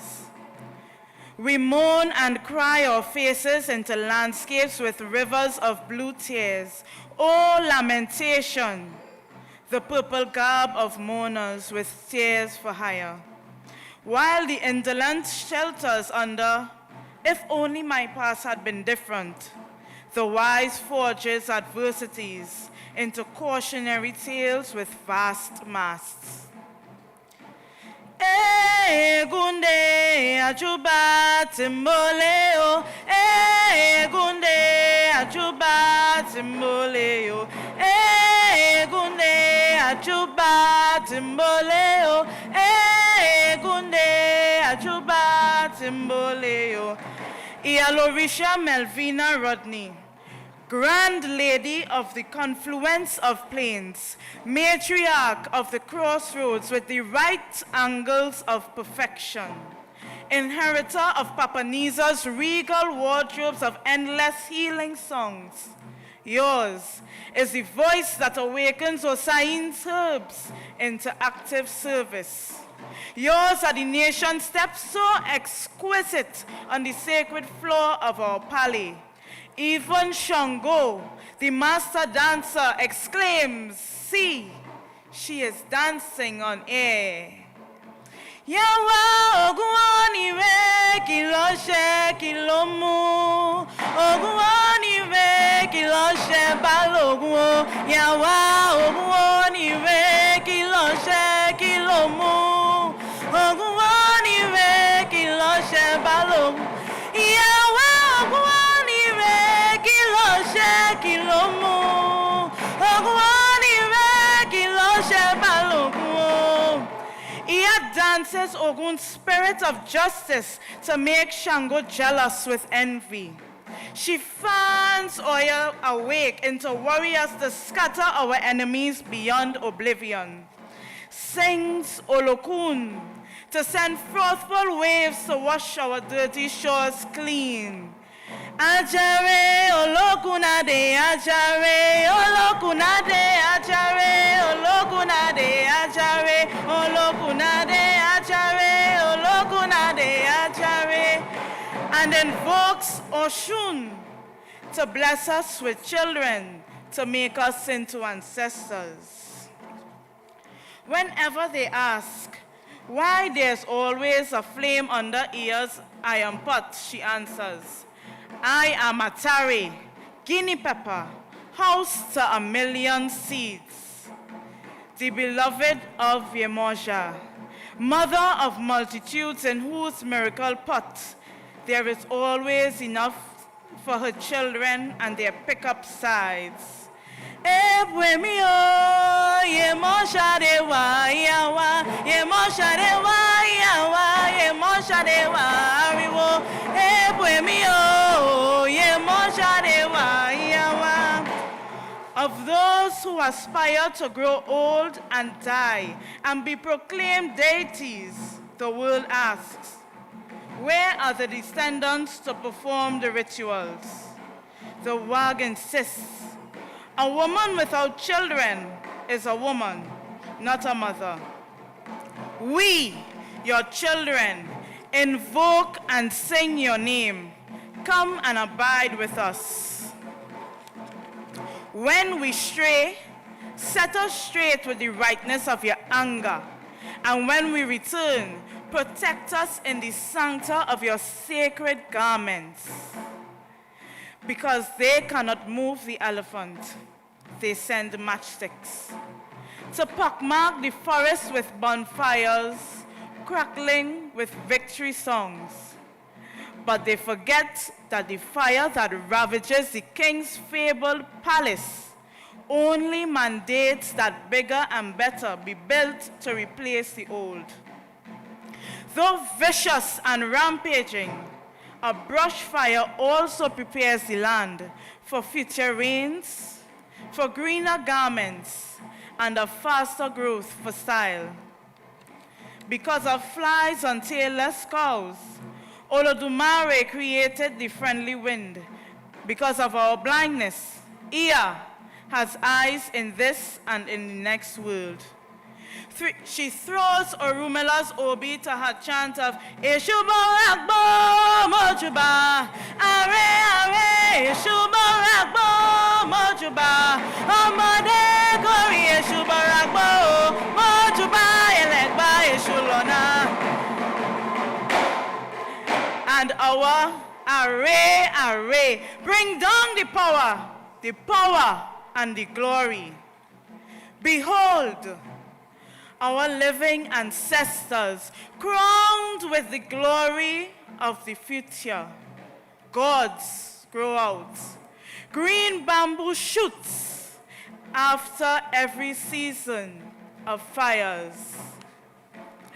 Walewa egun walewa, walewa egun walewa, walewa egun walewa, oh walewa, walewa egun walewa, walewa egun walewa, walewa egun walewa, oh walewa, Ashe.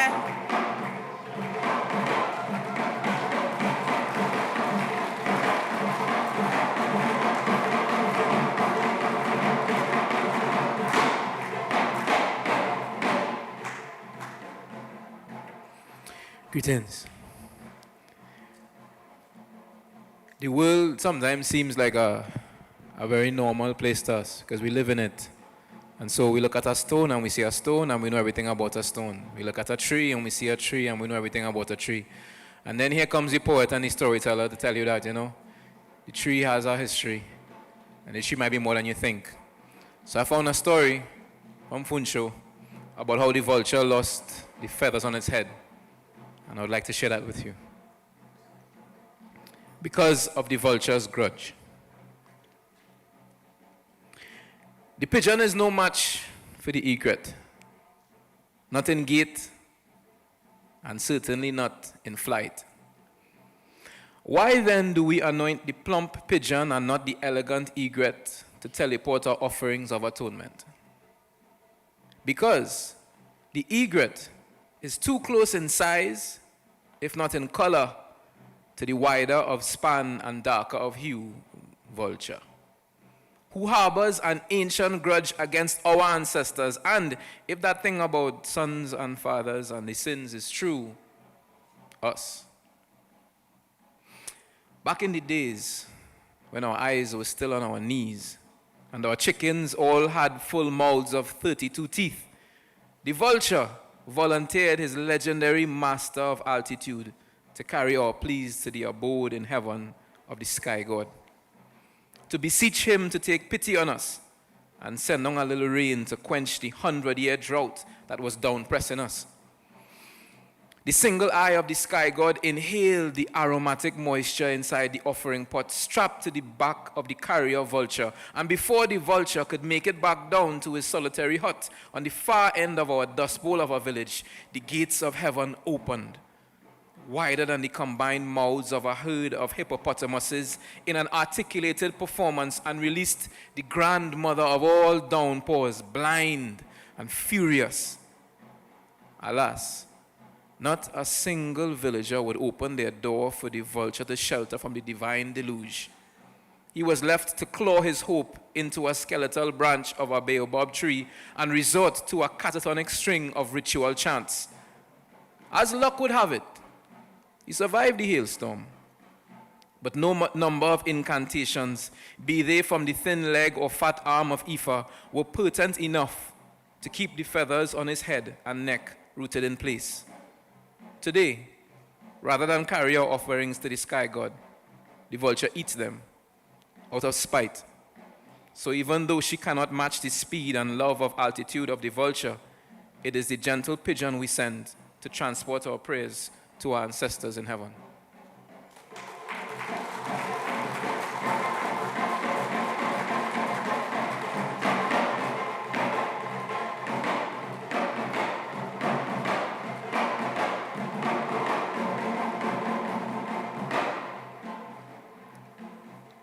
So this piece is called under traveling feet. O journey, bless their feet with the understanding that passeth all understandings of endless opening and multiple closure points on circles. Guide their feet onto paths that terminate on the edges of dark forests, will fully form the magic flutes, poised to lure pilgrims into fecund secrets. Ferment their visions into actions that are primed, set, and ready to release the redolent futures in the seeds under their traveling feet. Lead them onto freedom roads that go to rest by full rivers on which their wanderlust may sail for unexplored seas of stories. Thank you.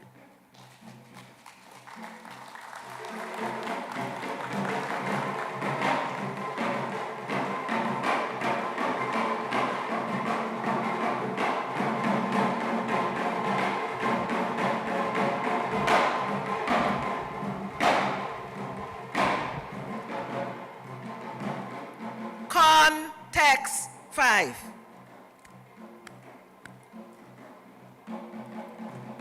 What comes after 6 is more than 7 or even 9. The first is a sonic metaphysical threat in the mouths of Yoruba people. The second is a position of pleasure in the bedroom of a French couple. The essence of an abiku is more than the sum total of his multiple depths, more than the beginnings in his ends and the ends in his beginnings. Abiku manipulates his every death and rebirth. Methuselah can only delay his one and only death.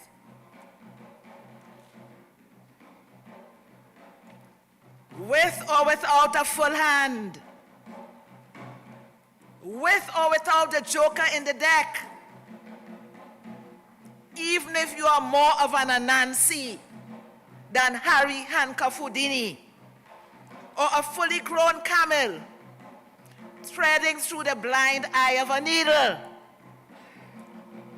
no matter your gift, no matter your luck, you cannot escape from life alive. Even their divine miracle worker had to die in order to conquer death.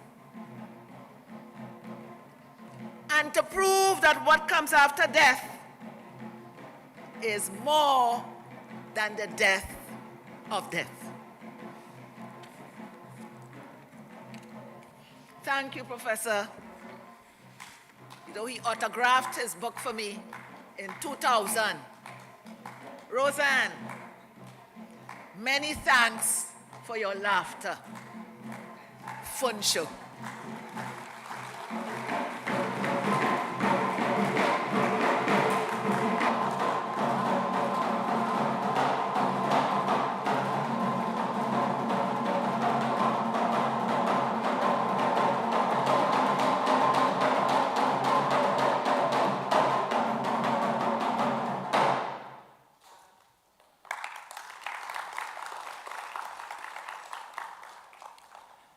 In his own words, our celebration continues this afternoon, ladies and gentlemen, in dance with an Orisha-inspired performance by the Soul Oasis cultural ambassadors. I now ask for your attention stateside as we welcome to the stage Soca.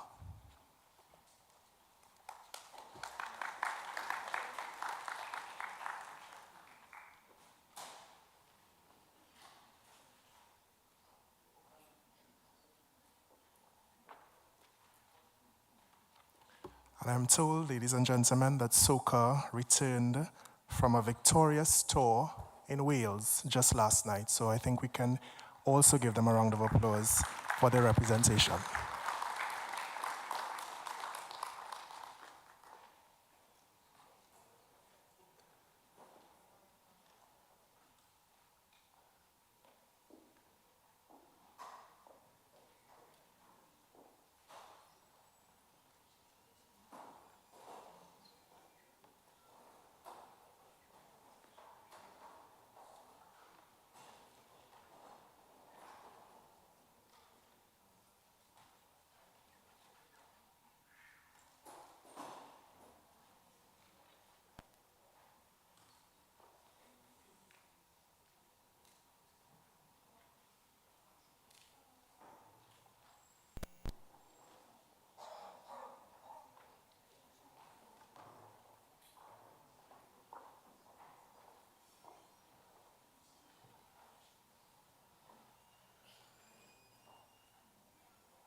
Shango niwalo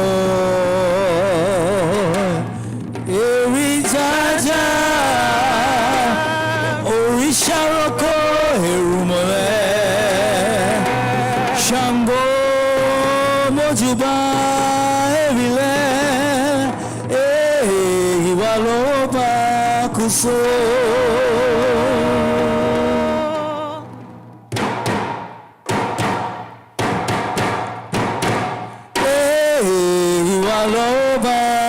so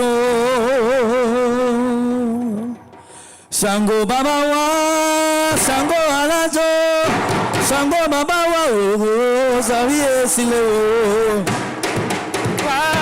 sango baba wa sango alajo sango baba wa kabiye sile wo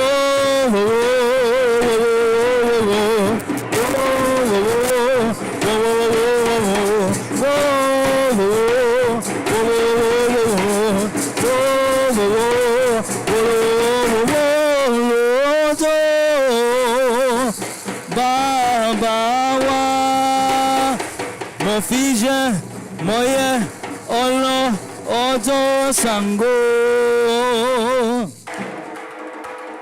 alajo aniwalo alajo alajo aniwalo alajo alajo aniwalo alajo alajo aniwalo alajo alajo aniwalo alajo alajo aniwalo alajo sango wala sango de ire sango de sango de sango de ire sango de ire sango de ire sango de ire sango de ire sango de ire sango de ire sango de ire oya riwo oya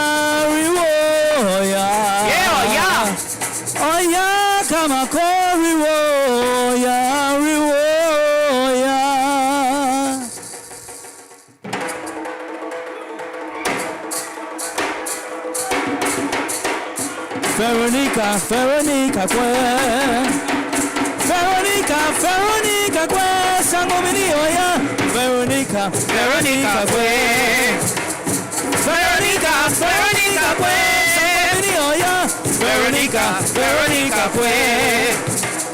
Veronica.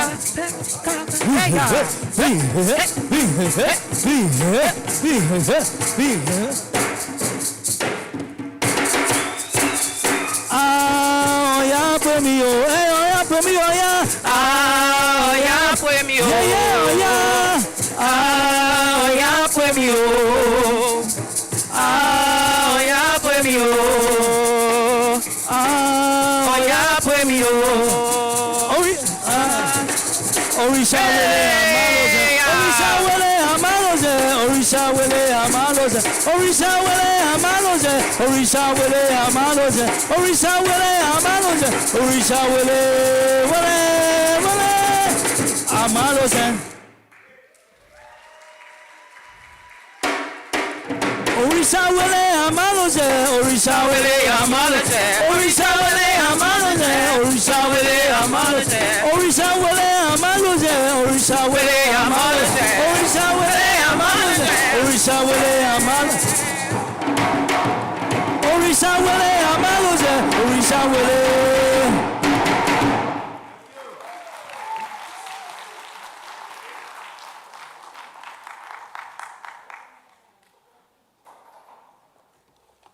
The Soul Oasis Cultural Ambassadors with their tribute in dance.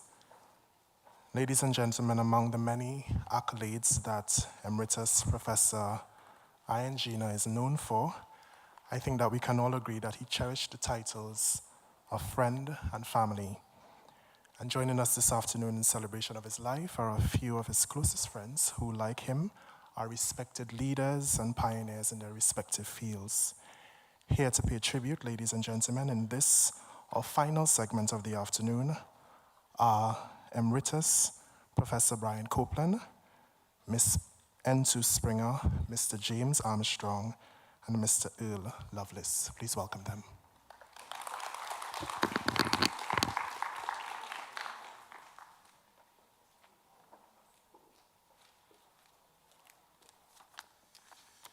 Thank you, and good afternoon to everyone.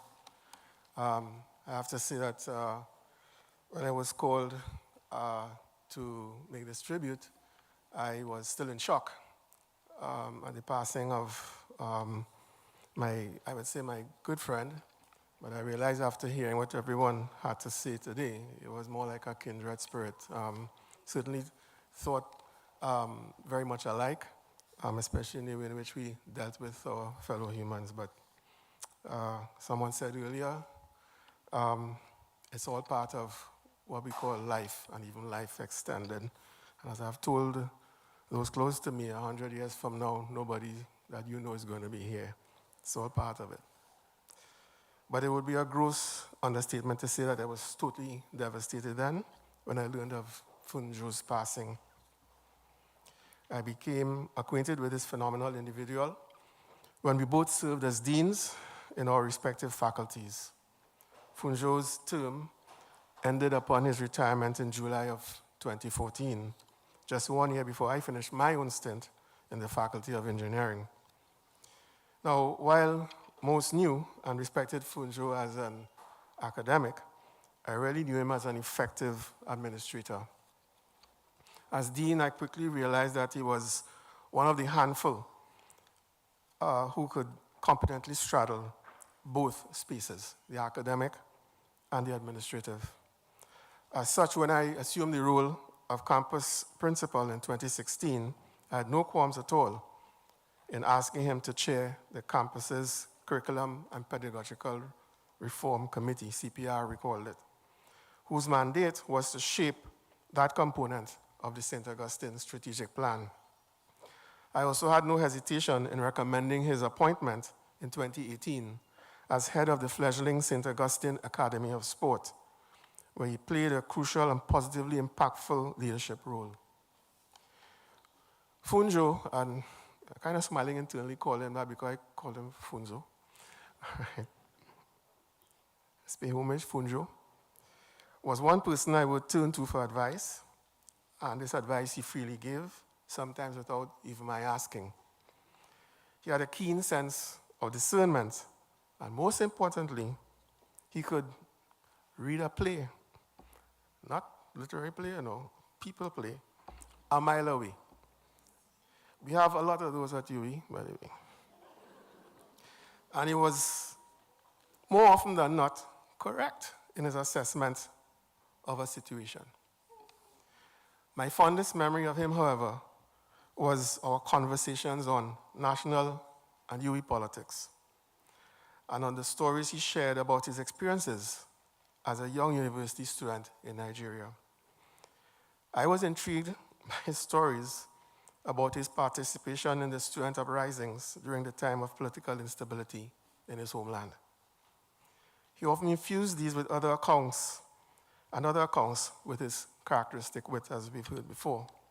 But the most memorable were stories that supported a belief held by many Nigerians, he told me, that misfortune would be visited on anyone if an old man who they had wronged dusted off his feet at their doorstep. That sounded kind of familiar to me. I grew up in a house, my mother was a Baptist, so. But the thing is that it wasn't just a story. He actually recounted one situation where he claims this actually worked, and I will leave that for another day. It should have been in one of his poems or something. But Funjo probably knew more about Trinidad culture than most who were born and bred here. He spoke a lot about his research. I think Raul mentioned some of it. His research on the impact of Yoruba culture on local practices, not the least of which was stick fighting and the Orisha culture and religion. He visited many a Gael during the carnival period. I'm not ashamed to say, in all my life, I've never visited one. And again, in his characteristic wit, once when, on his invitation, I visited the house he built after his retirement. It's a lovely wooden structure in a secluded forested area in Kumana. When he tells you have to park and he'll come and pick you up, it's 4.8 kilometers up, you know how far it is. I asked him if he wasn't afraid of big snakes and bandits. And his response was that it was they that needed to be afraid of him.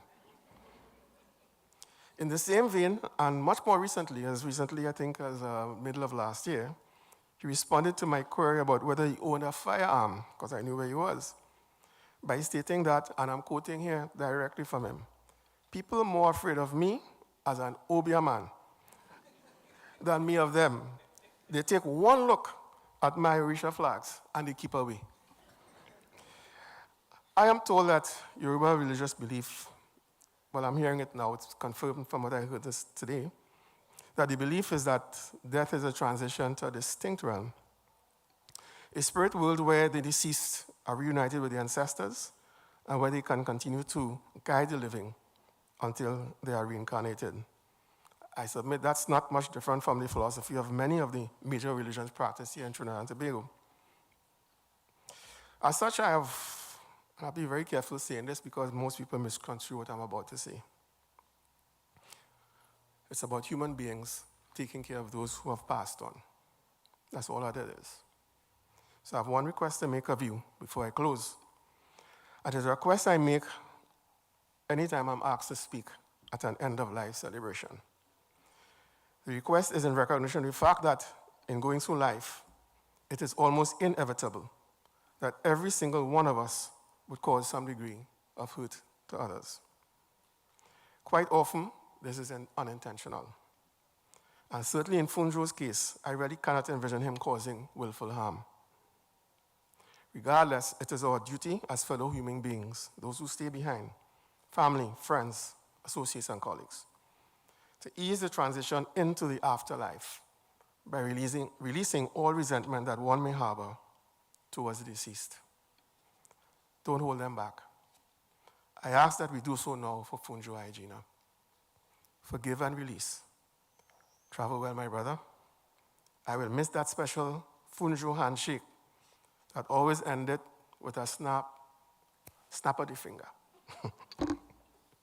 Even while you're holding your hands and a smile on your face.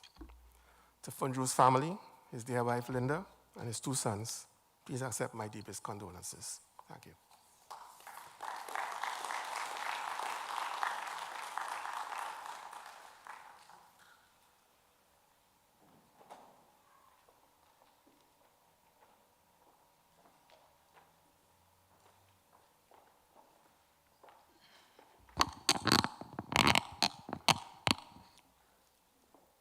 Good afternoon, everybody.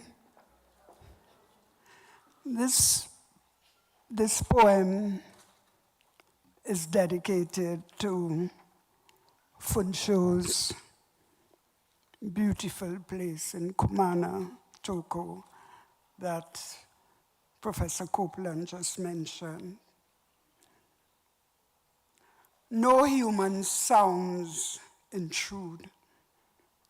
The full moon, awesome in her beauty, unmuted, save for the many trees through whose branches she playfully peeps. Night creatures prowl, a bird screeches, primordial lizards scuttle in the distance. The sound of water gently gurgles. It is to this paradise named Esutu for his mother, to which our brother would flee, braving the long journey, needing to glory in the untrammeled bush, bent, shaped by his hands for his heart, needing Oshun's soothing, gurgling, healing waters. This forest sanctuary, his Ososo in Kumana, place of inspiration, restoration, for a spirit willing, giving, sharing. At the front door of his house, where Eshu lives, he pauses in respectful greeting. The space, alive with images, speaking to his life, his work unending. Now, his spirit moves at one with all the mysteries of the universe, in full communion with earth, bush, gurgling waters, and the fulsome beauty of the moon. Travel well, Funsho. Your ancestors welcome you. You have bequeathed us work, words, smiles, and yes, for us, memory now must assuage the pain of loss.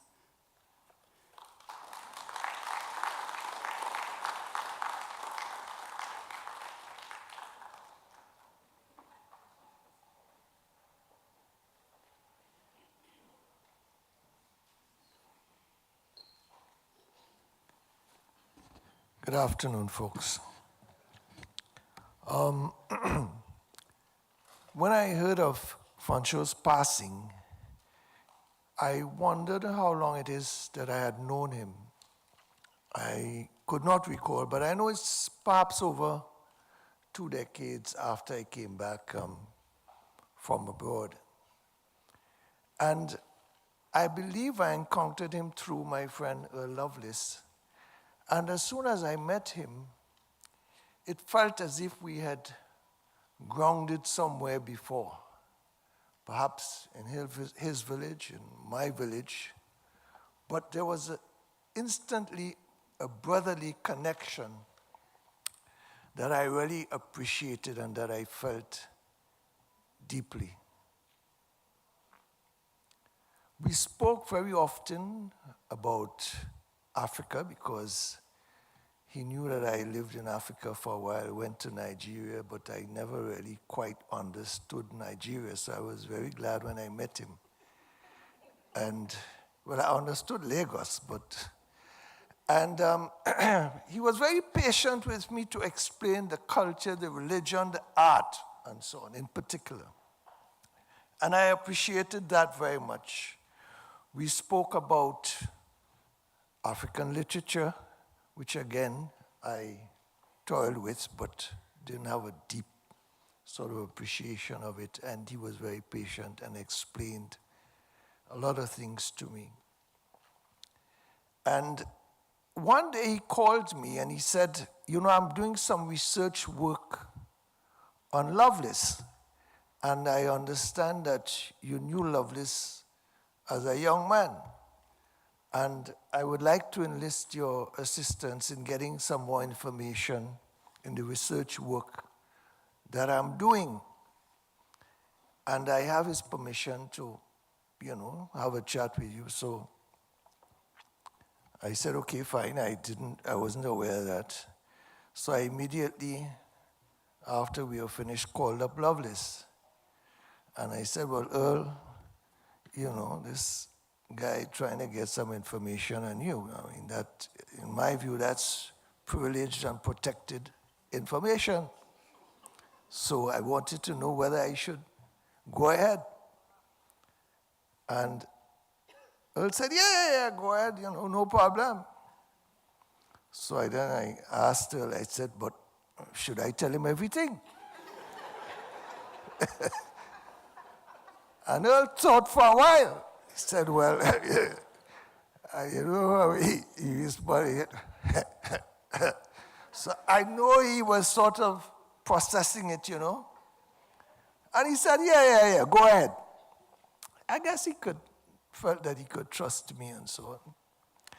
And that started a more in-depth relationship with FUNSO, really, and where I was able to really experience the brilliance of the brother.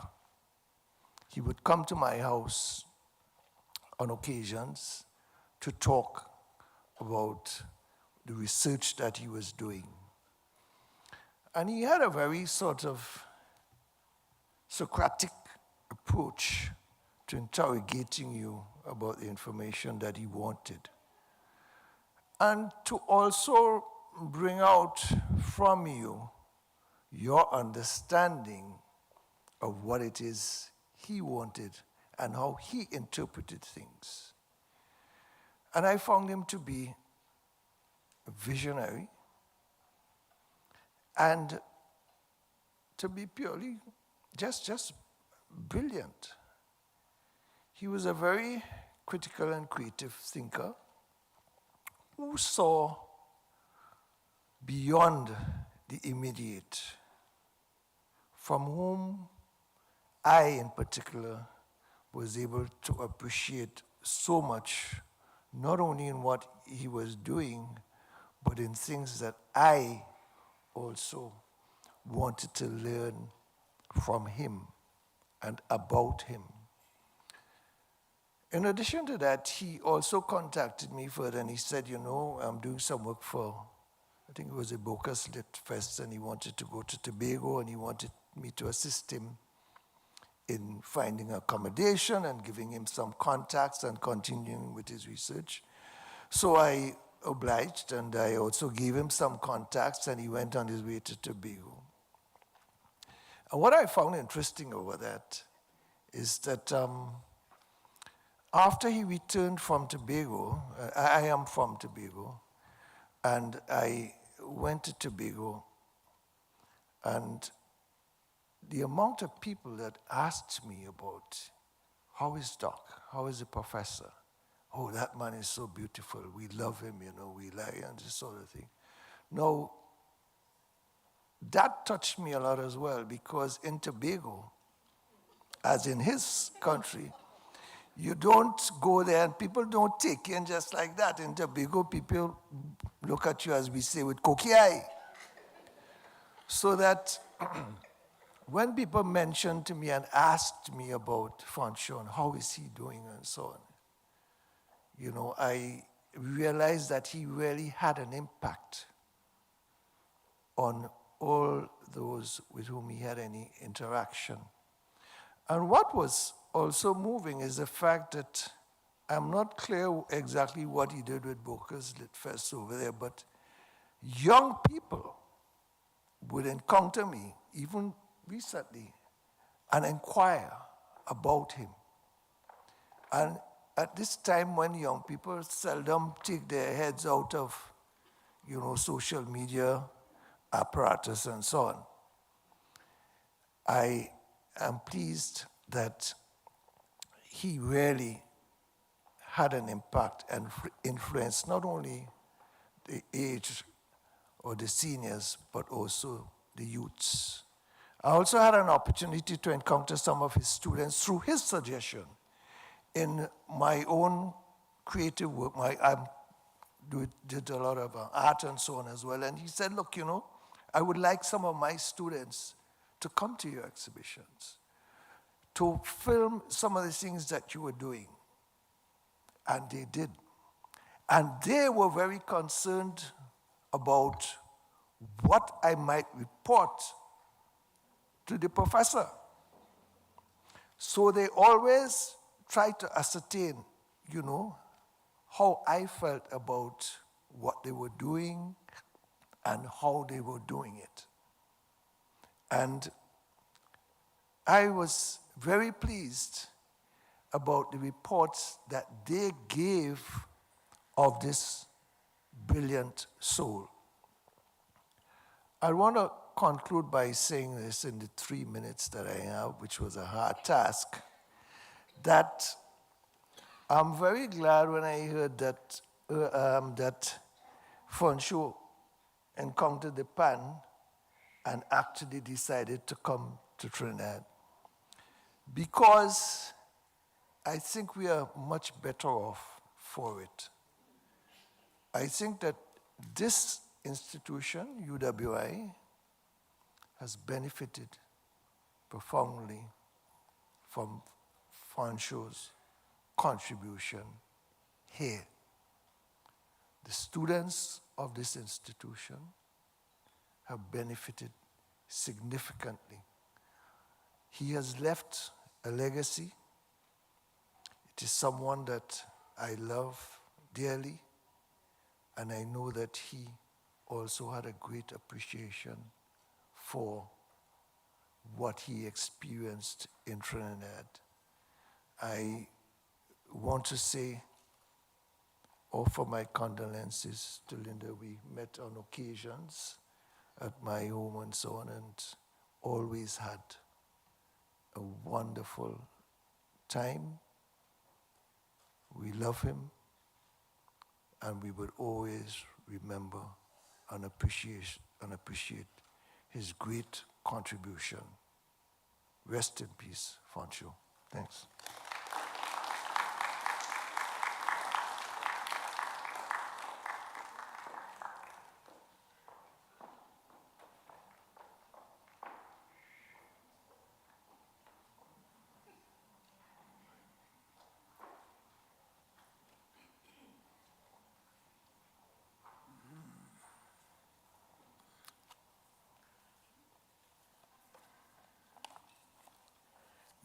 Good day. Linda and the AIYEJINA family, ambassadors, friends. No matter what we do to escape it, saying farewell to FUNSO, we love, respected, and in many ways depended on, is not going to be easy. Teaching and organizing the Cropper Foundation, his activities in BOCUS, Literature Week at UWI St. Augustine, the organizing of my 70th birthday celebration that took us to Matura, Valencia, and Toco. Whatever role we put him in, he assumed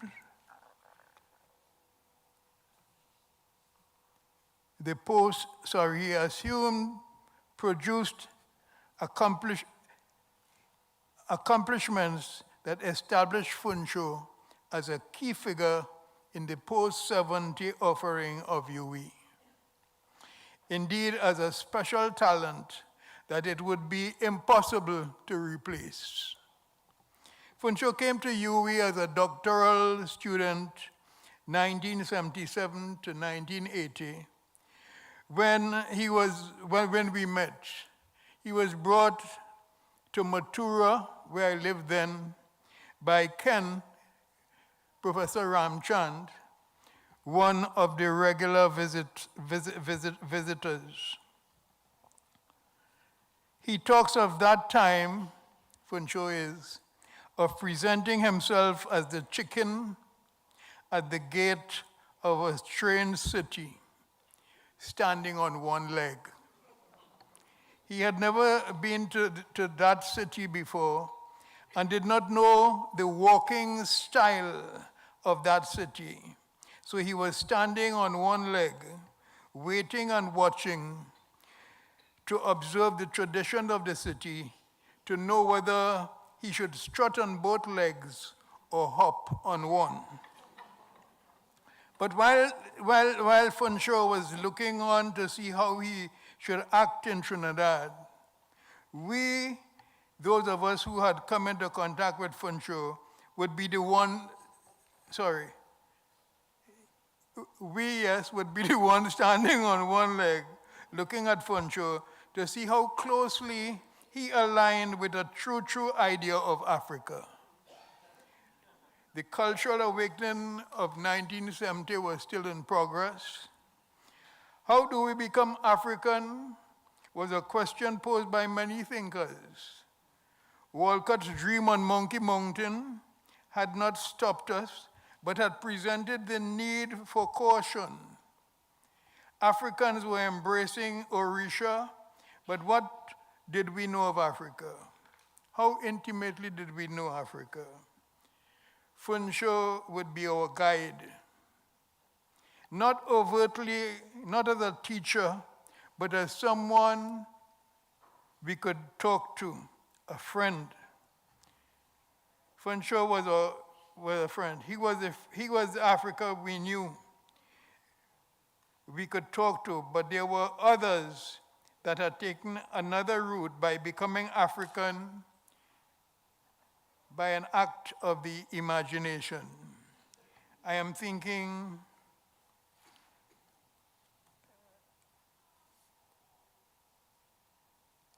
that were able to authenticate the choices they had made. I'm thinking of N2, Roald Gibbon. I'm thinking of Baba Sam. Funsho, without a word, gave them psychic support. The importance of Funsho's presence was that he represented for us, this Africa, as a people we could talk to, somebody who was like one of us. This is what Funsho, I think, did, right? But the person making this, in Walcott's poem, he says, I have Dutch, French, English, and nigger in me, and either I'm nobody or I'm a nation. But that person making that assertion, is not quite a person. Not quite an equal to the Dutch, English, and French, that make up the new world. He is a non-person. And as we decide what persona we are going to inhabit, as we struggle, remember Funsho as one who gave the image, who brought something new to us, who made us see something clearer, who made us see this Africa. Those of us seeking to discover meaning of his early passing need to use this passing to bring us together, to help us to discover that the choice is not between a lesser self and no self at all. There are two things, I hope that goes well. There are two things I remember, particularly about Funsho. One was the chicken story, but the other was we could be fetting and everything could be going well and so on. And at a certain hour, FUNSO would say, I heading home. And that happened all the time. I don't know what he was heading home to, but he was heading home every night, with great speed. So, and in relation to the business about being at the city gate, I think FUNSO had learned to walk. Whether you hopped on one leg or he strode forth, he was happy to walk well with us. Walk well, FUNSO. One thing I wanted to say, yes, which I know I forgot something. I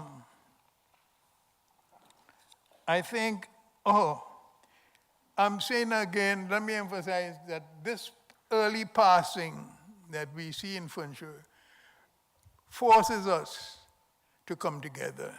We have to find a way of getting together to deal with some of these questions that FUNSO was in the forefront of addressing. Thank you, ladies and gentlemen.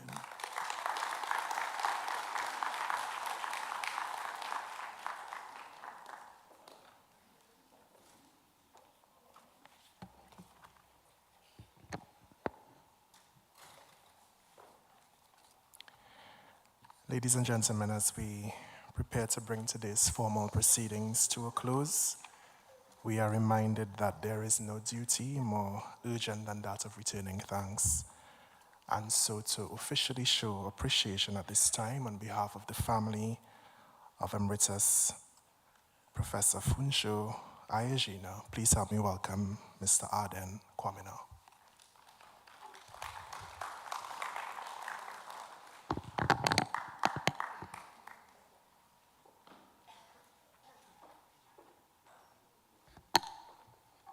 Good day, ladies and gentlemen. So this is not as formal as everybody. I knew Uncle in an informal way. So I'm not going to speak formal of him. I knew him as the bushman in Toko. A side of that most of you all probably never got a chance to experience. But this is as shocking to me as everybody because, I heard him talk about so much plans, so much things he had to do. And he used to run home to his family. That was important to him. That's why he used to run home to his family, to his wife, to my cousins. Because they were his number one. Despite everything else, that was his number one priority. And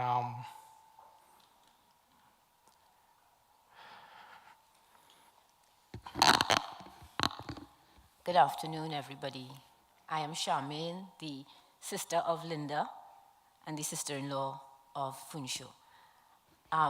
This Arden was like the third son, all right? So what we want to do is to give thanks now.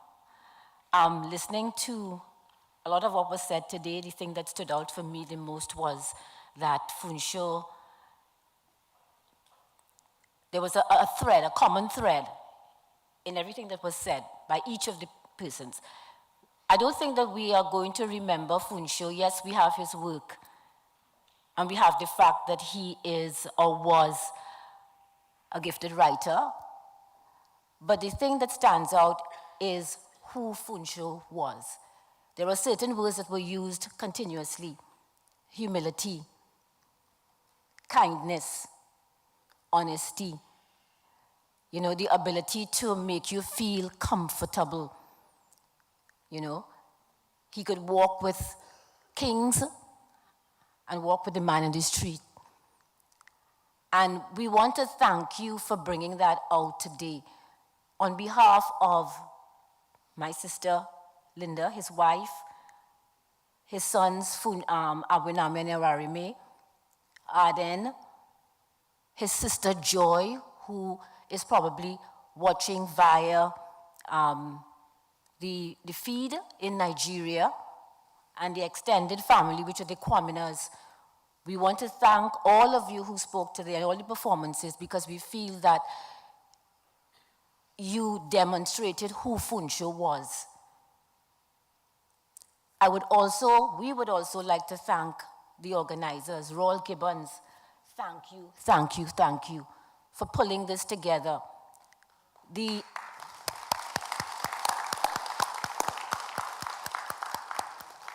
What was shown here was the love, the respect, you know, the connection. That's what I was hearing all the time, the connection that FUNSO made, whether it was with the Orisha movement, whether it was with the Bocas List Fest, whether it was with Merle Hodge, you know, those connections that were made and that were valuable. All the people who are here today as well, I want to say thank you to you. Because I don't think that you came here to Mako, right? You came here because you felt or you have a connection or you had a connection with FUNSO. The connection is the first person who spoke that's going to live on beyond him, you know. And I want to thank you because FUNSO's journey, Earl just spoke about him coming to Trinidad and so on. FUNSO's journey was enriched. You know, he loved his family. He used to run home to them. We just heard that, right? He was fierce about his family. Many years ago, I remember sitting in this very auditorium, and he was being celebrated for a piece of his writing or something, and I remember him talking very briefly about his family. And what he said was, at the end of it, I would kill for my family. Now, we all know FUNSO was not an aggressive soul, but he meant that. So he was fierce about his family. So much of what he was and who he was, the core had to do with his family, his protectiveness, you know, and so on. But I think that all of you, all those connections that he made over the years when he adopted this place and when you adopted him, those were really important. It also helped to shape and to color and to give texture to who he was and to give value to his life outside of his family. Yeah? So we want to thank you for that, for being part of his journey, for being part of his story. I thank you. We thank you. And finally, we want to give thanks to God, the Creator. We want to give thanks to, as FUNSO would say, the ancestors, for giving us the opportunity and blessing us with the presence of FUNSO AIYEJINA in all of our lives. Thank you, thank you, thank you, thank you, thank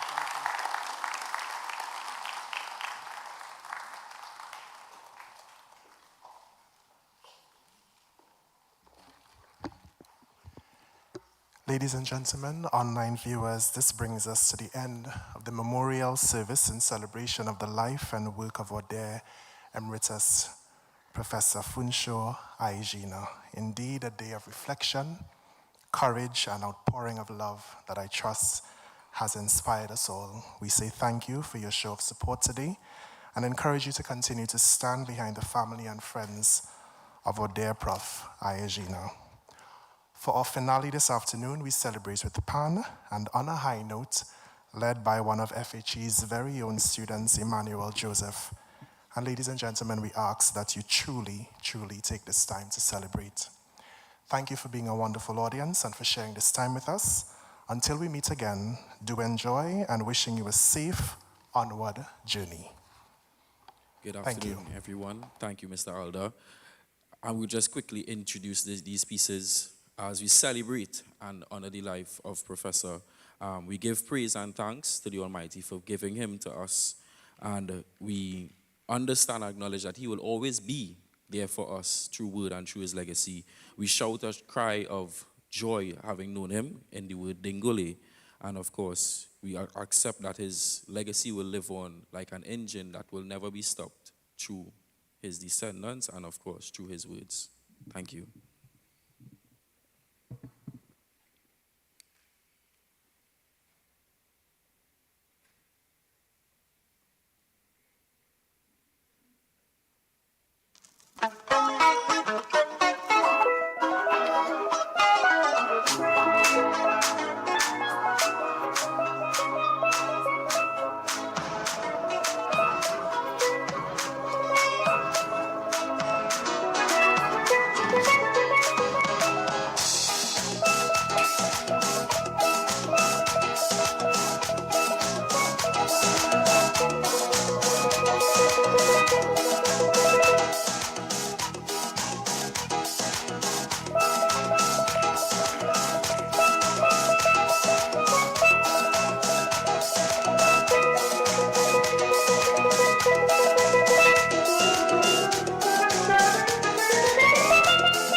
of AIYEJINA, they will take their leave at this time. And again, we thank you for spending this time with us and wish you a safe onward journey. Thank you.